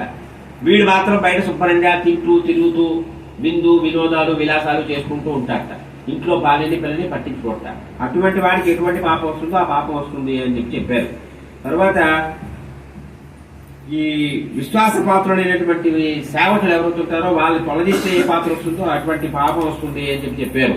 మిత్రద్రోహం చేస్తుంటారు కొంతమంది, పక్కనే ఉంటారు, స్నేహం చూపిస్తూ ఉంటారు, వాళ్ళనే ద్రోహం చేస్తుంటారు. అటువంటి మిత్రద్రోహం చేసిన వాడికి ఏ పాపం వస్తుందో ఆ పాపం వస్తుంది అని చెప్పారు. తర్వాత మనందరికీ ఉపకరించేది ఇది ఉభే సంజయ శయానస్స యత్పాపం పరికల్పతే. ఇక్కడ ఏదో బ్రాహ్మలు ఉపనయనమైన వాళ్ళు అనేం చెప్పలేదు. పాపం అందరికీ ఒకే పాపం. కరెంట్లో వేలు పెడితే నాకు అంతే మీకు అంతే ఎవరికైనా షాక్ పడుతుంది. ఇంజనీర్ కూడా అదే షాక్ పడుతుంది. వాడు అదేదో బ్లౌజ్ అది పెట్టుకోకపోతే వాడికి షాక్ పడుతుంది. ఇక్కడ ఏం చెప్తున్నారంటే ఉభయ సంధ్యల్లోని పడుకుంటే వాడికి ఏ పాపం వస్తుందో ఆ పాపం నాకు వస్తుంది. అంటే ప్రాతకాలంలో సంధ్య, సాయంకాలంలో సంధ్య, సూర్యుడు ఉదయించే సమయము, సూర్యుడు అస్తమించే సమయంలో పడుకుంటే పాపము అని చెప్తున్నాడు పాపం. మరి ఆ పాపం మనం చేస్తున్నామా చేయటం లేదా మీరు ఆలోచించుకోండి. సూర్యుడు ఉదయించిన తర్వాత పడుకోకూడదు. ఉపనయన సంస్కారం అయిన వాడు సూర్యోదయానికి ముందు నక్షత్రాలు ఉండగా సంధ్యావందనం చెయ్యాలి. ఉపనయనమైన ప్రతి వాడు చెయ్యాలి. ఆ ఊరు వాడు, ఈ ఊరు వాడు, ఆ దేశం వాడు, ఈ దేశం వాడు, ఇది రామాయణంలో భర్తలు చెప్పింది అందరికీ చెప్పింది. ఆడవాళ్ళకు కూడా ఉంది సంధ్యావందనం. అంటే నేను గాయత్రి మంత్రం చేసేస్తానండి ఓ అని చెప్పకూడదు. మంత్రాలు బయటికి చెప్పకూడదు. ఆడవాళ్ళ గాయత్రి మంత్రం లేదు, కానీ మీకు సంధ్యావకాశం ఉంది. ఆ సంధ్యా సమయంలో మీరు లేచి కూర్చోవాలి. ఆ సంధ్యావందనం ఆయన చేసుకుంటారు, నేను పడుకుంటానంటే పనికి రాదు. మీ అకౌంట్లో పాపం వెళ్ళిపోతుంది. మనకు పాపం కావాలంటే పడుకోవచ్చు. తర్వాత సూర్యబడివాడు ఉదయిస్తూ ఉంటే, సూర్యబడివాడు అస్తమిస్తూ ఉంటే, నిద్రించితే వాడిని సోమరి అంటారు అని చెప్తారు. సోమరి అంటే వాడనమాట. సూర్యోదయం సూర్యాస్త సమయంలో సూర్యబడివాడు వస్తూ ఉంటే అంటా పడుకుని ఉంటాడని వాడు సోమరి అని చెప్పారు. తర్వాత ఈ గురువుకి ద్రోహం చేస్తుంటారు చాలా మంది, గురుద్రోహం చేస్తారు, వాళ్ళకి ఉన్నటువంటి చెప్పారు. తర్వాత దేవతల్ని ఆరాధించని వాళ్ళు ఉంటారు, దేవతల్ని దూషిస్తూ ఉంటారు, నాస్తికులు అంటారు. నాస్తికో వేద నిందక అన్నారు. వేదాన్ని నిందించేవాడు నాస్తికుడు అనమాట. అలాగే వేదం నిందిస్తే దేవతలు నిందించినట్టే. అందరూ వేదవేద్యులే, వేదం చెప్పిన దేవతలే వీళ్ళందరూ కూడా. కాబట్టి వేదాన్ని దేవతల్ని నిందించేటువంటి వాడు ఉంటాడే, వాడికి ఏ పాపం వస్తుందో ఆ పాపం నాకు వస్తుంది అని చెప్పాడు. తర్వాత తల్లి తండ్రి జీవించుండగా వాళ్ళకి ఏమి సేవ చేయకుండా, వాళ్ళు చనిపోయిన తర్వాత వాళ్ళకి శ్రాద్ధాలు అవి పెట్టకుండా ఎవడైతే ఉంటాడో వాడికి ఏ పాపం వస్తుందో ఆ పాపం నాకు వస్తుంది అన్నాడు. అంటే తల్లి తండ్రి శ్రాద్ధం పెట్టాలా పెట్టలేదా? పెట్టకపోతే పాపం. నా డబ్బులు లేవండి, నాకు అది లేదండి, ఆవిడ వద్దండి అంటే పాపం మూట కట్టుకుంటున్నాం. అంటే శ్రాద్ధకర్మలు చెయ్యాలి. ఎన్ని శ్రాద్ధాలు చేయాలండి? 96 శ్రాద్ధాలు చేయాలి సంవత్సరానికి. 96 నిత్యము తర్పణం చేయాలి పితృదేవతలు. 3 వర్ణాల వాళ్ళు చెయ్యాలి, మిగిలిన వాళ్ళు కూడా అందరూ చెయ్యాలి. ఎక్కడ చేస్తున్నారు, ఎవరు చేస్తున్నారు అంటే పాపం మూట కట్టుకుంటున్నారా, పుణ్యం మూట కట్టుకుంటున్నారా? అందుకే ఇవన్నీ ఎందుకంటే సాయిబాబా దగ్గరికి వెళ్ళిపోతారు. సాయిబాబా దగ్గర పుణ్యము లేదు, పాపము లేదు, ఏమి మడి లేదు, తడి లేదు. బిస్కెట్ నైవేద్యం పెట్టుకోవచ్చు, చాకెట్ నైవేద్యం పెట్టుకోవచ్చు, కేకులు పెట్టుకోవచ్చు, అన్ని ఏదైనా పెట్టుకోవచ్చు. అల్లా మాలిక్ అంటాడు ఆయన. రామాయణం ఒక్కనాడు ఆయన అనలేదు. ఆయన్ని మనం వెళ్ళి సాయిరామ్ అని పెట్టేస్తాం. ఆయనకి లేడు రాముడు, మీరెందుకు తగ్గించడం? ఎక్కడ రాముడు, ఎక్కడ ఆయన? ఇదంటే మళ్ళీ మీరెవరండి అంటారు. తర్వాత సత్పురుషుల్ని ఎప్పుడూ దర్శించాడు కొంతమంది. ఫ్రెండ్స్ స్వామి గారు వస్తే ఏంటి మనకేంటి అంటాడు. ఎవరు వెళ్తారు, జనం ఉంటారట అంటారు. లేదంటే ఇవాళ శివరాత్రి గుళ్ళో, ఆ శివరాత్రి అంటే ఎవరు వెళ్తారు? వెళ్ళాం, టీవీలో చూస్తారు. టీవీలో దర్శనం వస్తుంది. టీవీలో చూస్తే భోజనం అది చేయకుండా ఉండిపోతావా? టీవీలో అన్ని చూపిస్తారు. అవి చూస్తూ ఉండిపో. క్షీరసాగర్ స్వీట్స్ అని స్వీట్స్ అన్ని చూపిస్తాడు. చూసుకో, కడుపు నిండిపోయిందా? మరి దేవుడి దర్శనం టీవీలో చూసేస్తే మరి కేదార్ రూట్ కూడా వెళ్ళక్కర్లే, చింతామణి జనపతి వెళ్ళక్కర్లేదా? జనమా? ఐపీఎల్ మ్యాచ్ జనం ఉండరు. ఐపీఎల్ మ్యాచ్ మాత్రం అర్ధరాత్రిగా కూర్చుంటాడు అక్కడ. తర్వాత ఈ జన్మలో కొంతమంది దరిద్రులే పుడుతూ ఉంటారు. వాళ్ళకి భయంకరమైన రోగాలు వస్తుంటాయి. అటువంటి వాళ్ళందరికీ కూడా ఎటువంటి నరకయాతనలు ఉంటాయో ఆ నరకయాతనలు నాకు వస్తాయి అని చెప్పారు. ఈ రకంగా చాలా చెప్పారు. ఇవన్నీ చెప్పుకుంటూ పోతే చాలా సమయం అవుతుంది. ఇవన్నీ చెప్పిన తర్వాత కౌసల్యకి బాధ కలిగింది. కౌసల్య కూడా అయ్యో పాపం నిన్న నేను అవమానించానని నేను అనుమానించానని చెప్పేసి, లేదు నాయన నీ పట్ల నాకు అప్పుడు అటువంటి భావం లేదులే, పర్వాలేదని చెప్పింది. అప్పుడు దశరథ మహారాజు వారికి అంత్యక్రియలన్నీ కూడా భరతుడు మనకి ఇది కూడా చెప్పారు. దశరథ మహారాజు గారు కైకేయి తోటి నీ కొడుకు నాకు అవి అంత్యష్టి చేయడానికి వీలు లేదని చెప్పారండి. సినిమాల్లో చూపించారు. నేను అప్పుడు అది లేదు ఇక్కడ. దశరథుడు అలా అనలేదు. భరతుడు వారు శుభ్రంగా అంత్యష్టి అంతా కూడా అతనే చేశారు. చేసిన తర్వాత ఆ 10వ రోజు 11వ రోజు సపిండీకరణం అవన్నీ రాశారు. ఇక్కడ సపిండీకరణం అయిందని రాశారు, షోడశం అయిందని రాశారు. 13వ రోజు నాడు అన్ని అయ్యాయని చెప్పారు.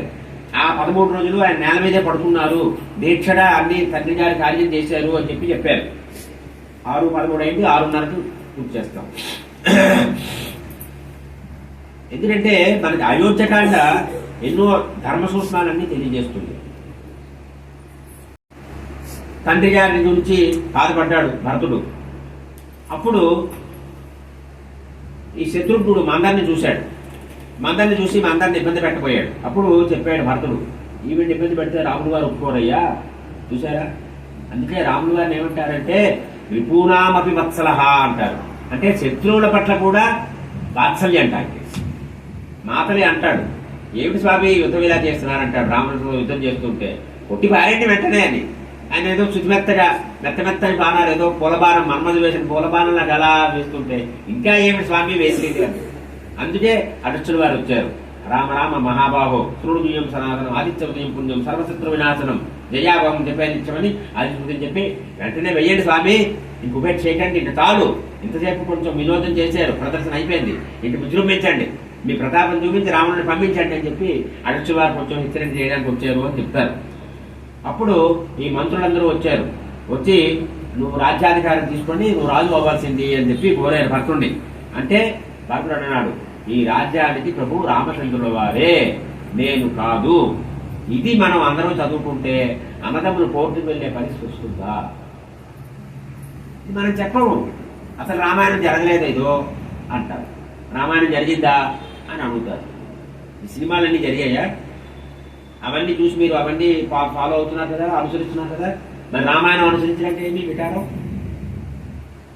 చెప్పేవాడు లేడు, వినేవాడు లేడు, విన్నా వంట పట్టించుకునేవాళ్ళు లేడు. ప్రవచనాలు అవుతాయి. సాంబయ్య వారు వస్తే ఓ కాశీ అంతా నిండిపోతుంది, చారెండు వారు వస్తే విశాఖపట్నం అంతా నిండిపోతుంది. ఏమైనా మార్పు వచ్చిందా? ఏమీ మార్పు రాదు. ఈ చెవులు వింటారు, 2 చెవులు ఇచ్చాడండి అన్నారు. ఎందుకంటే ఈ చెవిలో వినొచ్చు హాయిగా, ఈ చెవి నుంచి పంపించవచ్చు అని. మంచిదే పోనీ, చెప్పేవాడు చెప్పాలి, అందుకు చెప్పడం. తర్వాత అప్పుడు ఏం చేశాడంటే భరతుడు, మనమందరం కూడా అడవికి వెళ్ళిపోదాము, వనానికి వెళ్ళిపోదాం, రాముల వారిని నక్షిద్దాం, రాముల వారిని నేను ప్రాధేయపడతాను, వారిని మళ్ళీ తీసుకొచ్చేద్దాం, రాముల వారిని ఈ సింహాసనం కూర్చోబెట్టేద్దాం అన్నాడు.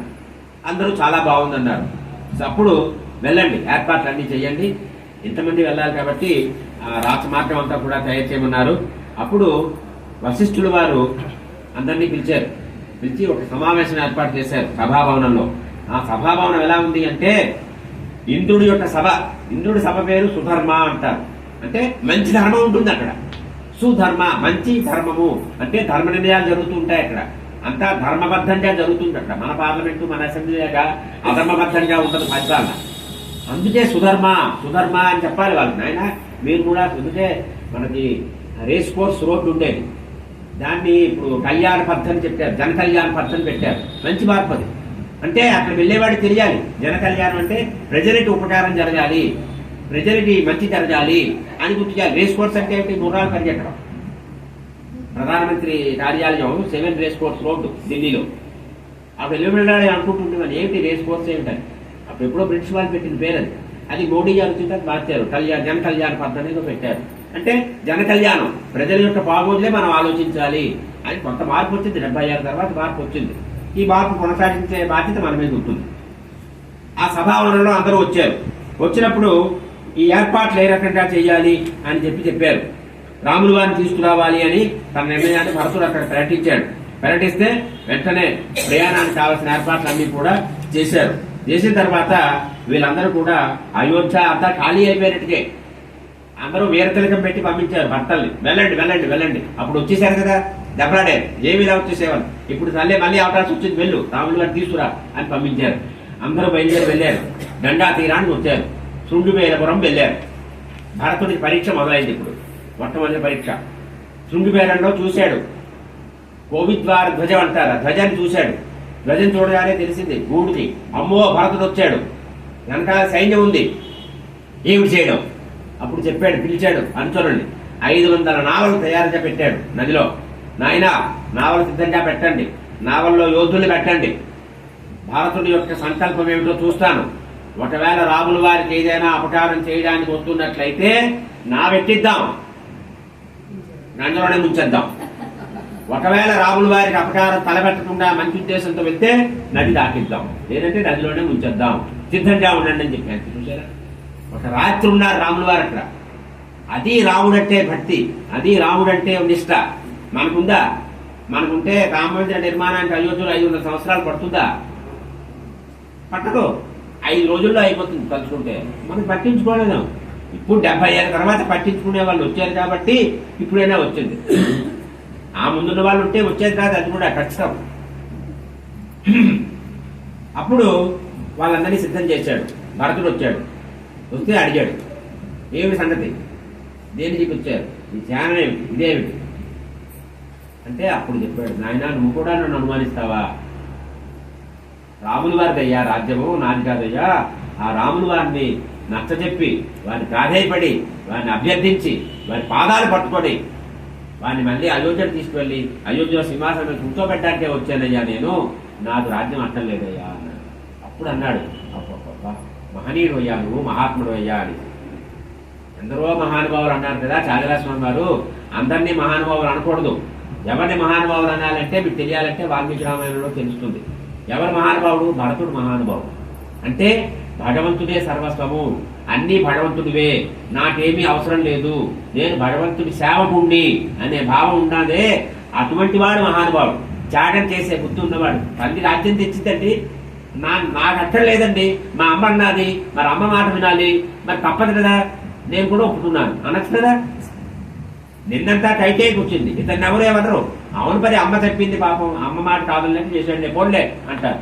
కానీ అనలేదే, అమ్మ చెప్పినా అమ్మమ్మ చెప్పినా నేను విన్నో, ఈ రాజ్యం రాముల వారిది, నేను రాముల వారి సేవకుండి అని నిలబడ్డాడు. ఆ మాట మీద నిలబడ్డాడు, 14 ఏళ్ళు నిలబడ్డాడు. అందుకు మహానుభావుడు ఆయన. అప్పుడు అన్నాడు, చాలా ఉత్తమమైనటువంటి వాడు అయ్యా, నీలాంటి వాడు ఎక్కడా ఉండడయ్యా అని చెప్పాడు. చెప్పిన తర్వాత వీళ్ళు ఇద్దరు మాట్లాడుకున్నారు. నా అన్నయ్య ఎలా ఉన్నాడు ఏమిటి అంటే, ఇగో ఇక్కడే ఈ రాతి మీదే పడుకున్నారయ్యా, ఉత్తరయ్యాన్నేమో వేసుకొని పడుకున్నారయ్యా అని చెప్పాడు. సీతమ్మ కూడా అక్కడే పడుకున్నారయ్యా. లక్ష్మణ స్వామి పడుకోవయ్యా స్వామి అంటే, అమ్మో మా అన్న వదిన అలా పడుకుంటే నేను వాళ్ళ రక్షణ చూసుకోవాలి, వాళ్ళకి ఏమైనా ఆపద వస్తుంది, నేను పడుకోను అంటే రాత్రి అంతా మీ లక్ష్మణ స్వామి నేనున్నాను చూసుకుంటానని అభయం ఇచ్చినా సరే ఒప్పుకోలేదు. అతను కూడా రాత్రి అంతా తెలిసే ఉన్నాడయ్యా, చూశాడయ్యా అని. ఎక్కడుంటాడు అటువంటి తమ్ముడు? అబ్బా నాకు నిద్ర వస్తున్నా, భూమాన్ని ఉన్నావు కదా, నువ్వు ఇద్దరు సెక్యూరిటీని పెట్టిట్లా, నేను ఆ పట్టణ పడుకుంటానని వెళ్ళిపోతాడు మరోడైతే. అది లక్ష్మణుడి నుంచి మనం నేర్చుకోవాలి. సరే ఆ రకంగా మాట్లాడుకున్నారు. అప్పుడు చెప్పాడు గూడు, ఇక్కడే ఈ మరిపాలు తెచ్చాను నేను, ఆ మరిపాలు తెస్తే జగన్ పట్టుకున్నారు అంటే 14 ఏళ్ళు మరి త్వరగా ఉండదు, ఆ జడలు కట్టేస్తారు, ఆ మరిపాలతో కట్టేశారు. ఇక్కడి నుంచే వెళ్ళారు, నావ దాటించాను నేను, నావ ఏర్పాటు చేశాను, నది దాటారు, వెళ్ళిపోయారు అని చెప్పాడు. చెప్తే అప్పుడు భరతుడు అన్నాడు, ఇప్పటి నుంచి నేను కూడా నేల మీదే పడుకుంటాను. వారు నారచీర కట్టారు కదా, నేను నారచీరలే కడతాను. ఎవరు చెప్పలేదు, స్వయంగా అతనే. అంటే అది ప్రభుభక్తి అంటే. అది రాముల వారు మీరెవరు చూశారో లేదో తెలియదు, ఈ మందిర నిర్మాణం ముందు ఒక టెంట్ వేసి, టెంట్ కింద ఉండేవారు. కళ్ళ నీళ్ళు వచ్చాయి రాముల వారిని చూస్తే. స్వామి ఏమిటి ఉన్నది టెంట్, చెప్పులతో వెళ్ళిపోయేవాళ్ళం. చెప్పులు కూడా విప్పనివ్వలేదు, చెప్పులతో వెళ్ళిపోండి అనేవారు. చెప్పులతో స్వామి నీ దర్శనమా, ఆ టెంట్ కింద నువ్వు ఉన్నావా, చక్రవర్తి సార్వభౌముడువా. ఎంత దౌర్భాగ్యం మన హిందువులు దాన్ని బాధపడ్డాం. తర్వాత యోగి గారు వచ్చిన తర్వాత కోర్టు ఏదో అనుకూలంగా వస్తే మందిర నిర్మాణం చేసి తాత్కాలిక మందిరం అక్కడ ప్రతిష్ఠ చేశారు. కరోనా మొదటి వేవ్ కరోనాలో ఆ ప్రతిష్ఠ చేశారు. తర్వాత ఇప్పుడు ఇటు భవ్య మందిరం నిర్మాణం అయింది. అది మన దౌర్భాగ్యం. కానీ భరతుడు నా స్వామివారు ఎలా ఉంటే నేను అలాగే ఉంటాను అని అన్నారు. అని అప్పుడు ఈ లక్ష్మణ స్వామి గురించి చెప్పాడు గురుడు. చెప్తే అబ్బా లక్ష్మణుడు ఎంత భాగ్యవంతుడు, అన్నగారి సేవ చేసుకుంటున్నాడు, సీతమ్మ ఎంత పతివ్రత శిరోమణి, ఎంత గొప్ప అదృష్టవంతురాలు, భర్తగారి వెనకాల ఉన్నది అని చెప్పాడు. చెప్పిన తర్వాత అక్కడి నుంచి బయలుదేరాడు. భూమిని కూడా తీసుకుని బయలుదేరి వెళ్తే అప్పుడు గంగా నది దాటారు. ప్రయాగ్ వచ్చారు. ప్రయాగ్లో భరద్వాజ ముని ఆశ్రమానికి వెళ్ళారు. భరద్వాజుని చూశాడు. భరద్వాజ మహర్షి కూడా మళ్ళీ అనుమానించారు. ఏమిటి శానం వేసుకుని వస్తున్నాడు భరతుడు అనేసి. భరతుడు వచ్చాడు. ఏమిటి నాయన బాగున్నావా, నీ రాజ్యం బాగుందా, అందరూ బాగున్నారా, ఏమిటి ఇలా వచ్చావు, ఏమిటి ఏ పని మీద వచ్చావు అని అడిగారు ఆయన. అంటే తెలిసిపోయింది భరతుడికి అని. స్వామి మీరు కూడా అలా అని అన్నారు. అప్పుడు చెప్పాడు, నేను రాముడు వారిని తీసుకురావడానికి వస్తున్నాను స్వామి అని, నేను ఆయన గుర్చుండు స్వామి అని. అప్పుడు సంతోషించాడు. సరే నాయన అన్నారు. అప్పుడు విందు ఏర్పాటు చేసి నువ్వు ఆతిథ్యం స్వీకరించవయ్యా అన్నారు. నేను శానతో వచ్చాను, శాన వచ్చినా పర్లేదు అని ఆయన గంధర్వుల్ని ఆహ్వానం చేసి అందరికీ విందు భోజనం ఏర్పాటు చేశారు. విందు భోజనం ఏర్పాటు చేసిన తర్వాత ఏం చేశారంటే అక్కడ సభాభవనానికి రమ్మన్నారు. ఆ సభాభవనంలో పెద్ద సింహాసనం వేశారు. దాన్ని ఛత్రం పెట్టారు, చామరం పెట్టారు, అన్ని రాజలాంఛనాలన్నీ ఉన్నాయి. భరద్వాజ మహర్షి చూస్తున్నారు. భరతుడు వచ్చాడు. వచ్చి నమస్కారం చేశాడు సింహాసనాన్ని. అక్కడ కూర్చున్నాడు.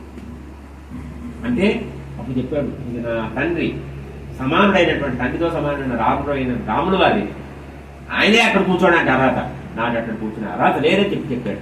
చెప్పి పక్కన కూర్చున్నాడు. అది భరతుల్లో నేర్చుకోవడం. భరతో భ్రాతృవత్సల, అతన్ని మించినటువంటి వాడు ఇంకా ఉండవు. నభూతో నభవిష్యతి.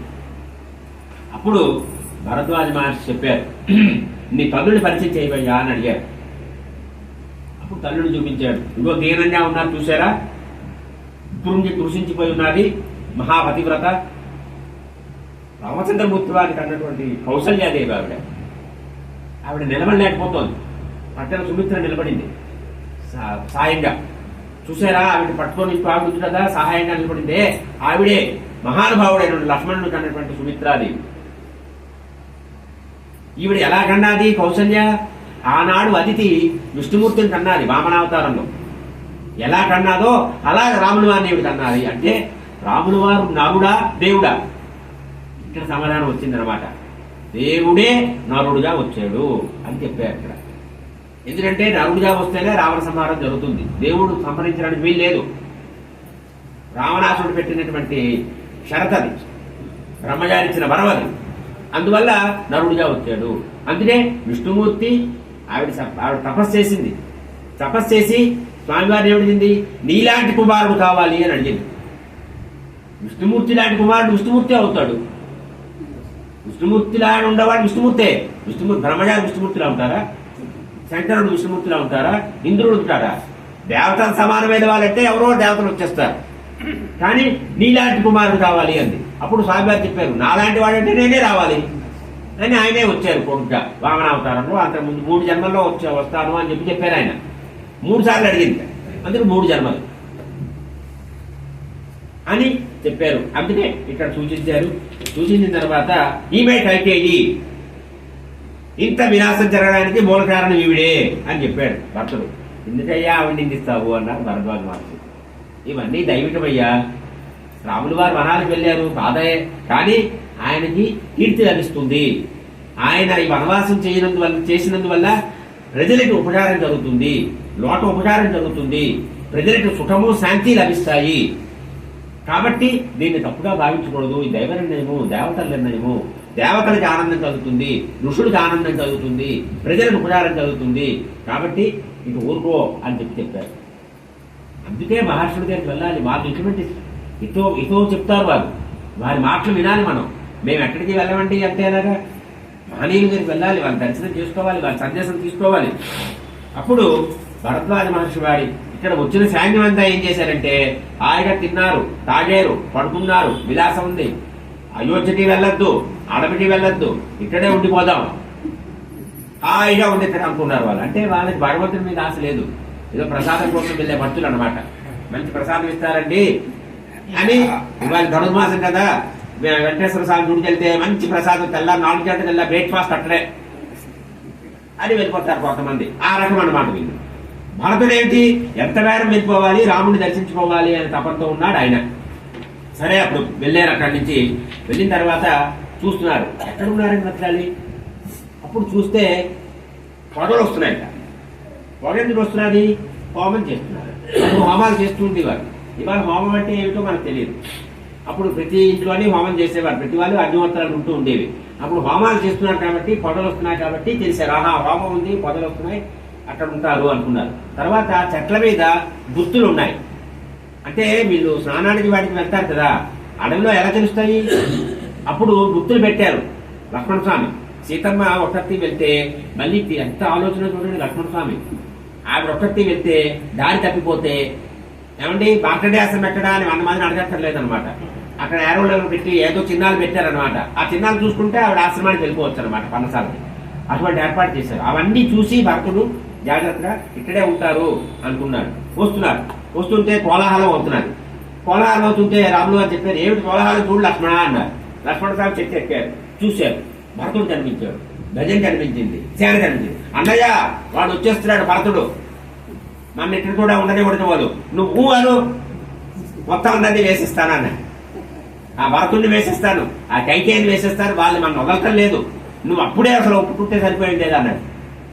నాయన ఎందుకు అలా ఆవేశపడతావు? భరతుడి గురించి నీకు తెలియదయ్యా, రాములు గారు చెప్పేశారు సత్యం. నన్ను ఒప్పించి మళ్ళీ అయోధ్య తీసుకెళ్ళడానికి వస్తున్నాడు భరతుడు, ఆ ఉద్దేశంతో వస్తున్నాడేమో, నువ్వెందుకు అలాగా ఉండు అన్నారు. అని నాయన మీ అన్నదమ్ములతో కలిసి నేను అన్నీ సుఖం కానీ కష్టం కానీ అనుభవించాలయ్యా, మిమ్మల్ని ఇబ్బంది పెట్టి నేను ఏమీ అనుభవించినయ్యా అని చెప్తారు. చెప్తే అప్పుడు లక్ష్మణుడు తగ్గాడు. అంటే ఆయన కోపం ఏంటంటే రాముల వారికి ఆపద వస్తే తప్పుకోలేడు ఆయన. తప్పు కాదు, నా స్వామికి ఆపద వస్తే నేను తప్పుకోను అని అంత తపన. సరే అప్పుడు భరతుడు చెప్తాడు, నాకు శాంతి లభించదు అన్నాడు. అబ్బా శాంతి లేదండి, పిల్లడికి ఉద్యోగం లేదు, పిల్లడికి పెళ్ళి అవ్వలేదు అనుకుంటావు, అది దిక్కుమాలి శాంతి. ఆ శాంతి అది శాంతి కాదు, ప్రశాంతి కాదు. ఏది శాంతి అంటే ఇక్కడ చెప్తున్నాడు భరతుడు, ఎప్పుడైతే రామచంద్రమూర్తి వారి పాదాలు దర్శనం జరగదో అంతవరకు నాకు శాంతి లేదంటాడు. నా కన్నీటితో రాముల వారి పాదాలు కడగాలి, అప్పటి వరకు నాకు శాంతి లభించదు అంటాడు. నమే శాంతి భవిష్యత్తు ఎన్ని చెప్తాడో అవన్నీ చెప్తూ కూర్చుంటే 7 అయిపోతుంది, 6:30 అయిపోయింది. నేను ఎంతసేపు టైం తీసుకుంటానంటారు మీరు అని ఆ రకంగా అనుకుంటాడు భరతుడు. అన్నీ అనుకున్న తర్వాత వచ్చాడు, చూశాడు, రాముల వారి దర్శనం అయింది. పరిగెత్తుకుంటూ వచ్చాడు, రాముల వారిని కౌగిలించుకున్నాడు, చెప్పాడు. అప్పుడు రాముల వారు రాజనీతి ధర్మాలన్నీ కూడా చెప్పారు. అవన్నీ చెప్తే చాలా సమయం పడుతుంది. ఇక్కడ ఎన్నో ప్రశ్నలు అడిగారు ఆయన. భర్త నువ్వు ఇది చేస్తున్నావా అని అడిగారు. అడిగితే వాటికన్నిటికీ సమాధానాలు ఏమిటంటే రాజనీతి ఎలా ఉండాలి, రాచరికం ఎలా ఉండాలి, రాజు ఎలా ఉండాలి, పన్ను ట్యాక్స్ ఎలా వసూలు చేయాలి చెప్తున్నారు రాములు వారు. ఒక తేనెటీగ తేనెని ఎలా సేకరిస్తుంది అలా సేకరించాలి అని చెప్పారు. ఇన్కమ్ ట్యాక్స్లు, ఈడీలు, రైడ్లు, దొంగ అకౌంట్లు, సిఏలు, మ్యానిపులేషన్లు, ప్రాఫిట్లు, లాసులు, మ్యానిపులేషన్స్ ఇవేవి కాదు ఆయన చెప్పింది. పన్ను ఎలా వసూలు చేయాలో చెప్పారు ఆయన. వేతనాలు సమయానికి ఇవ్వకపోతే ఎటువంటి నష్టమో చెప్పారు ఆయన. రామాయణంలో ఉన్నాయి ఇవన్నీ. రామాయణంలో రాముడు, రావణుడు ఇవి కాదు, రాజనీతి ఎంతో ఉంది. ప్రతి వాళ్ళు తెలుసుకోవాల్సిన విషయాలు ఉన్నాయి. ఈ రకంగా అవన్నీ చెప్పారు. రాజులో ఎటువంటి గుణాలు ఉండాలి, ఎటువంటి గుణాలు ఉండకూడదో చెప్పారు. రక్షణ వ్యవస్థ ఎలా ఉండాలో చెప్పారు. గూఢచార వ్యవస్థ ఎలా ఉండాలో చెప్పారు. ఒక 18 మందిని చెప్పారు. ఆ 18 మంది మీద గూఢచార వ్యవస్థ ఉండాలన్నారు.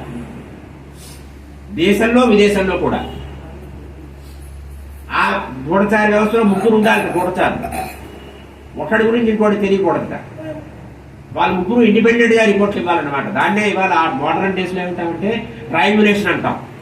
ట్రయాంగులేషన్ అంటే 3 సోర్సెస్ నుంచి ఇన్ఫర్మేషన్ తీసుకొస్తాం. మేము రీసెర్చ్ లో ఉపయోగిస్తామని 3 సోర్సెస్ నుంచి వచ్చి ట్రయాంగులేట్ చెయ్యండి అంటాం. అంటే 3 సోర్సుల నుంచి వచ్చినవి ఒకే రకంగా ఉండాలి. అది ట్రయాంగులేషన్. అది రామాయణంలో చెప్పారు, రాములు గారు చెప్పారు. ఈ రకంగా అంతా చెప్పారు. చెప్పిన తర్వాత భరతుడు చెప్పాడు తండ్రి గారు వెళ్ళిపోయారని. అప్పుడు తండ్రి గారికి ఆయన చేశారు, ఇదే చేయవలసింది చేశారు. చేసిన తర్వాత భరతుడు అడిగాడు, మీరు రాజ్యానికి రండి అన్నాడు. అంటే రాములు వారు ఏమన్నారంటే హిమాలయంలో చల్లదనం ఉంది కదా, ఆ చల్లదనం వెళ్ళిపోవచ్చుదాక, కానీ రాముడు మళ్ళీ రాడు అని చెప్పారు. నేను అనుకున్నాను కదా దృఢ సంకల్పం ఉంది రాముల వారికి, దృఢవ్రత అనుకున్నాను కదా, ఇది దృఢవ్రతం.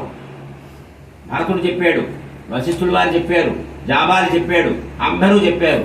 ఎవరు చెప్పినా ఇంత జరుగుతున్నది. భరతుడే మాట్లాడాడు, కౌశల్య మాట్లాడలేదు, కైకేయి మాట్లాడాలంటే మర్యాదలు. ఎవరు మాట్లాడుతున్నారో వాళ్ళే ఉంటారు. స్పోర్ట్స్ పర్సన్ అంటారు కదా, వాళ్ళే మాట్లాడారు. అందరూ మాట్లాడకూడదు.